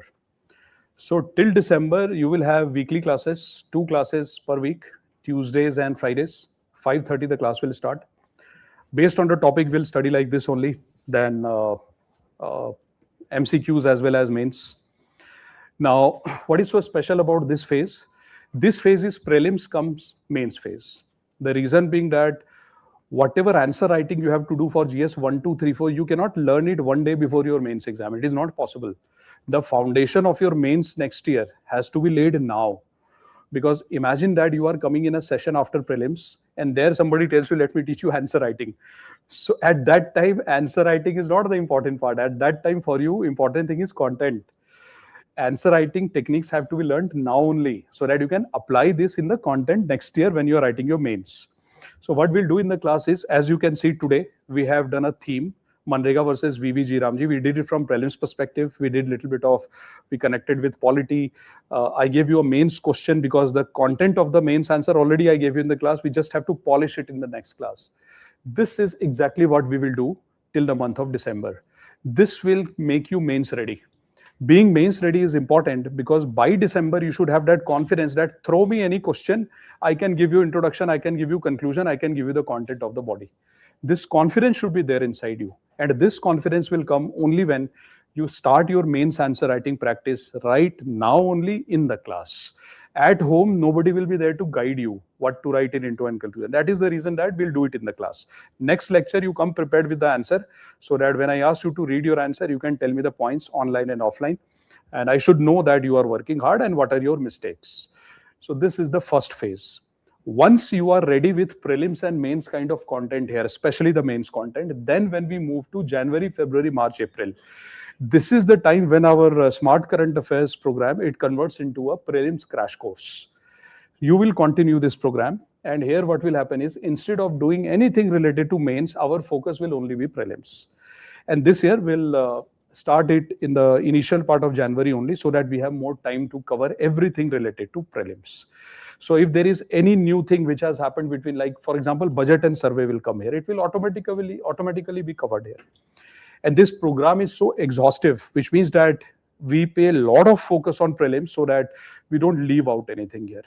So this program will literally almost polish anything which is a shortcoming in you for prelims. And by this time, your content static will also be ready. So it will give us an opportunity to polish that as well. So this is prelims focused. Once your prelims is over, so for example, next year, June and July, these are 2 months which we have reserved for mains. So for example, as we are talking, there is a mains batch which already started last year. In just like you guys, they are about to complete their course with us now, and they are writing their mains.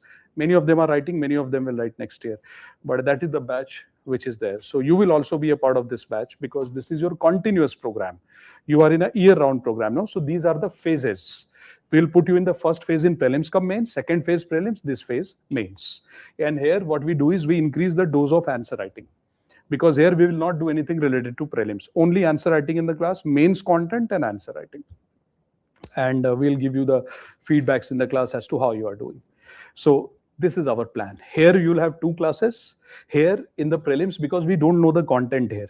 So if required, there can be more than 2 classes also here. And here also, if required, more than 2 classes. This is what we'll do in the class. Now, are we going to do newspaper? 100% yes. How can we have classes without newspaper? So every newspaper which is important for us, we do. Just say, for example, if you see this MGNREGA and Vajiram, look at the articles that we covered in the class today. These are the articles that we actually covered in the class. If I zoom it out and I show you, you will see the year of the article starting from 2025, 2026, all the articles till as recent as this week. Everything which came in the newspaper, we have literally covered. This is the summary of last 1.5 years of Vajiram and MGNREGA. So our classes will be theme based. So if employment is the theme, everything related to current affairs in last 1.5 years will be covered. If the theme becomes agriculture, anything related to agriculture in last 1.5 years will be covered related to current affairs. And as I told you that it will not be a static class, but wherever required, we will pull out some information from the static to support you. But majorly it will be a newspaper based class. So this was an example. Now, are we going to do PIB in the class? 100% yes. Now, what is the connection between newspaper and PIB?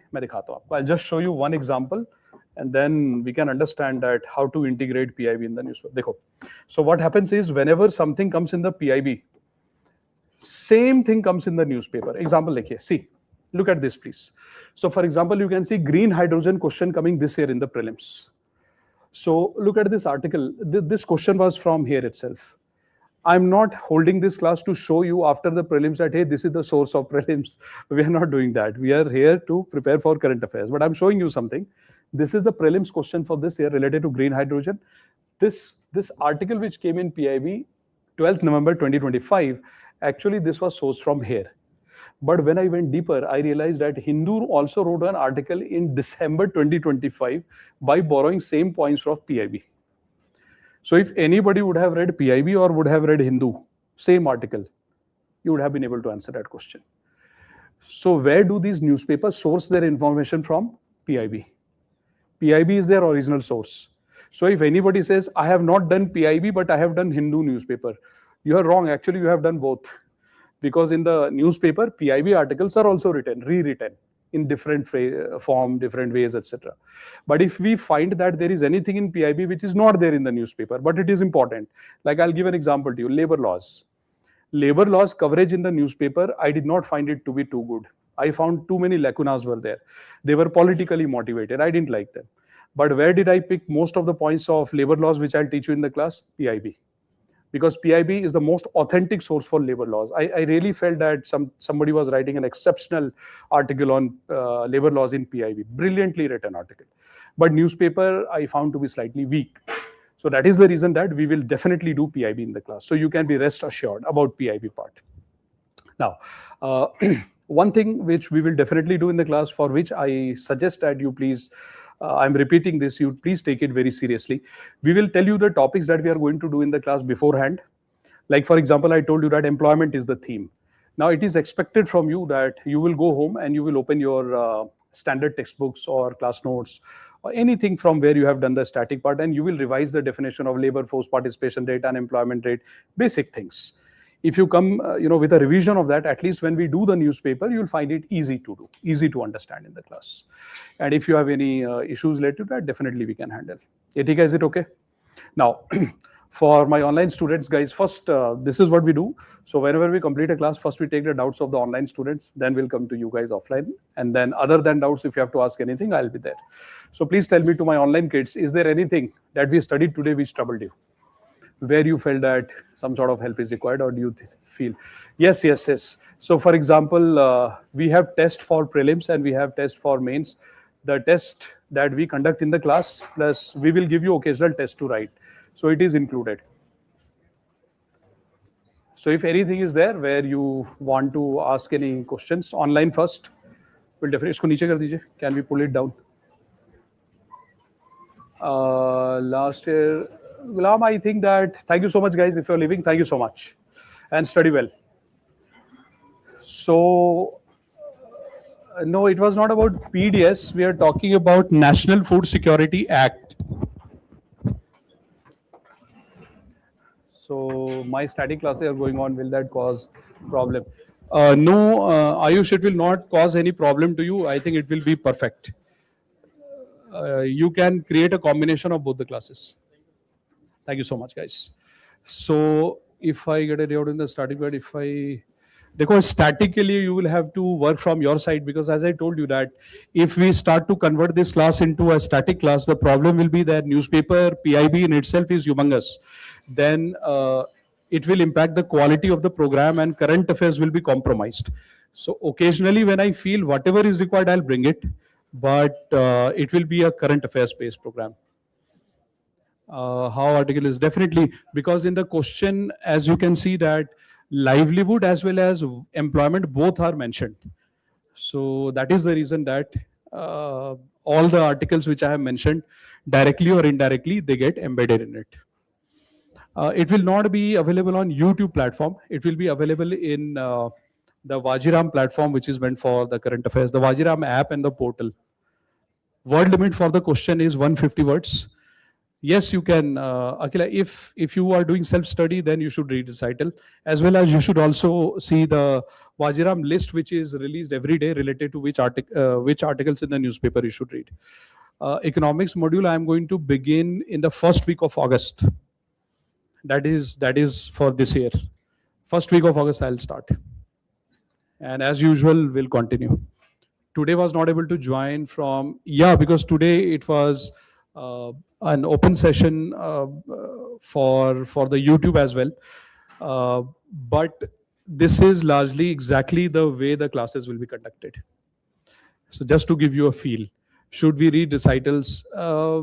If you are doing self-study, then you should. 9th question, 3rd statement. What is the 9th question, 3rd statement? Highest wage rate under MGNREGA and VBG are identical. Dekho, highest wage rate means that how much wage a state government is giving. So suppose center has said that the minimum wage under MGNREGA should be 300 rupees, example. But state government is free to give higher wage. For example, Haryana is giving very high wage. I told you that only center will tell you the minimum wage at all India level, but state governments are free to increase the wage above that. So that is why the highest wage between two states need not be identical. One state will give very high wage, other state will give thoda lower wage. That is the thing. So what is the answer of 9th one? 9th ka answer, bacho? ABCD, what is the answer? B.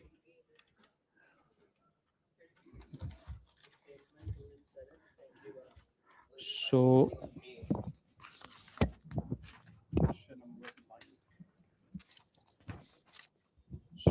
first, center decided is wrong.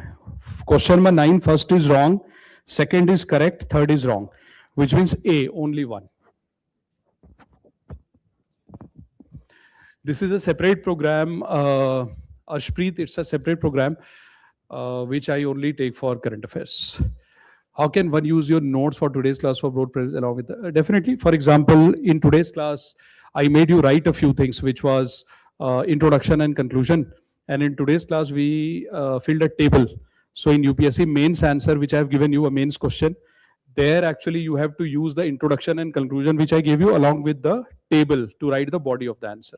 So actually you have got all the answer from my side. You just have to rearrange and show it to me that, okay, what you have done from your side.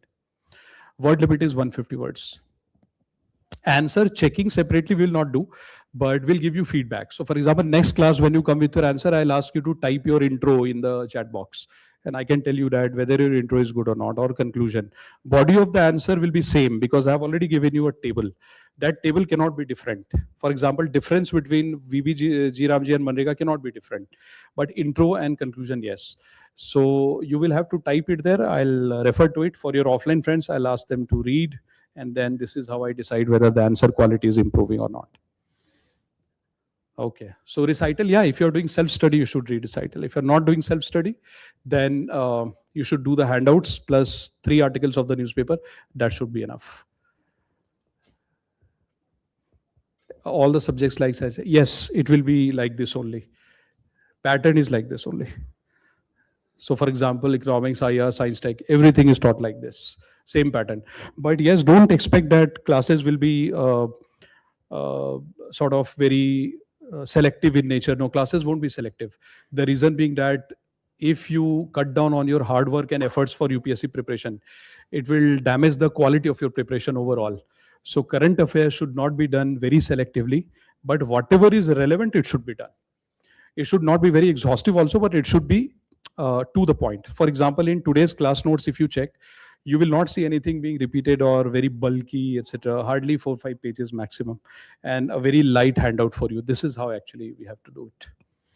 I have taken this 3 articles.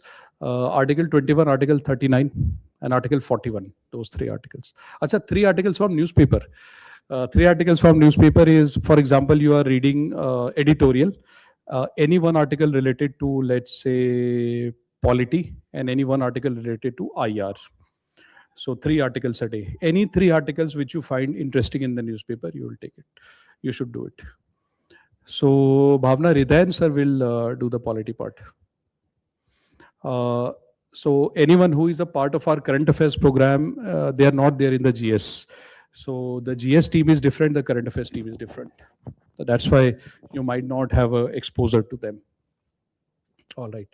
So do we need to read any magazine? No.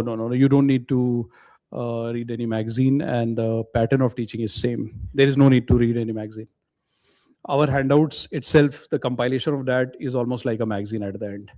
But we can assure you that our handouts are never bulky. If you see the handout, the number of questions is more than the content that we have given. So our content is very crisp and to the point. We don't unnecessarily give you things.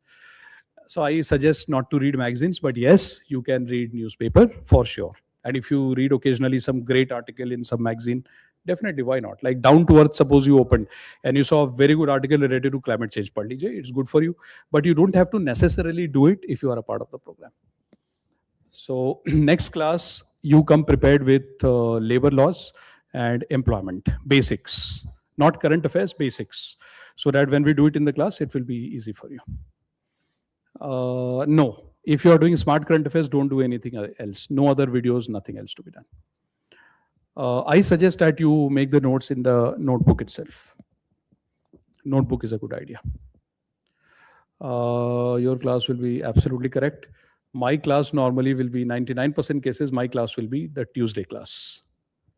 But yes, it can change. Friday, it can also become Friday. I'm still going through static portion. From anywhere, you can select any good source where employment is given, just go through it 5-10 pages and come in the class. That's it. Remaining things, as you can see, we are not in very high speed. We are maintaining a normal speed only. We can increase the speed, but why? I mean, one should be able to digest the content as well. That is why it will be like this. And I'm not assuming that you know everything. I'm assuming that we have come here to learn. So that is why this pace. So yes. So we have our tests which is based on these topics only, but most of the tests I prefer to take in the class. So for example, let's say I taught you a topic, I took a test in the class. So from next class, when you come and you come prepared with a mindset that, oh, if I'm coming in the class, there will be 10 questions also which will be asked of me. So it will make you more efficient. I think this per class test is better because it keeps us more polished and to the point. So I think this is what we'll do. We'll always frame MCQs and mains. Should we read it? No. You should not. If you're in the class, then you don't need to. देखो, teaching time will be somewhere, as today also you saw, teaching time will be 2 hours, 15 minutes, 20 minutes, 2.5 hours. Remaining time will be the test and the mains wala discussion. That is what. So if you see today's teaching time also, it will be somewhere around 2 hours, 20 minutes. And the remaining time, as I was noticing, because in the first 15 minutes, I spoke about something about the program and all. So if you see the teaching time, 2 hours, 15, 20 minutes, remaining time, MCQs and their discussion and the mains. So this is how it goes, because anything which is less than 2 hours, 20 minutes or 2.5 hours, it will be a quality compromise. So that we will not do. And mains related question and MCQs that we do in the class for you only, that is important. So imagine that instead of doing that, we would have converted into a weekly test. Will you have the same motivation to study? That's the point. I believe daily class questions and MCQs is better. So that is why, even if it takes time, we'll do it. And at the end, what is the end goal? End goal is to qualify. How do you qualify? Practice. Do practice in the class, right? And what will you do by saving those 15 minutes of MCQ solving? So it will harm you. So that is what you do. You focus on the MCQs and you please focus on the mains related question that we do in the class. I'm going to know how to do current affairs every day. Dekho, everyday current affairs, I don't think you need to do, because as I told you that weekly we are meeting twice. So we'll be able to handle the current affairs in the class itself. Like the VBG, Ramji and MGNREGA that we did. Beyond that, I don't think anything is required. Because literally almost every important thing is covered. And if I feel that anything else has been done in MGNREGA or VBG Ramji, that topic I will bring again in the month of January. So you will again see that. So that is how it will happen. And as I told you that tests we have integrated in the program, like you saw, and much more to come. So don't worry, we'll always under promise and over deliver. We will not make big promises to you, but when you come in the class, you will see that whatever is your expectation will be fulfilled in terms of exam. But selective study, we will not do. Relevant study, yes, we will do. Selective, no. So we are ready. Ankit, as you can see, one of a friend is asking that if the pattern is same as 2026. So were our questions today. If you see the questions today, it included not a repeat of 2026, but even tougher options. Question number 2. Question number 2 is not an easy question. So, and there are many more questions which are like that. Like the uniqueness of MGNREGA and VVG Ramji wala question. So yes, we are following that. Module first week of August, as I told you. Maybe 5th, maybe 7th, something like that. Just goes how this goes is different. As I told you that this current affairs program is by a separate team. This team is not present in the foundation batches or classes. So we devote our time only for current affairs. So we study a lot of newspapers, magazines.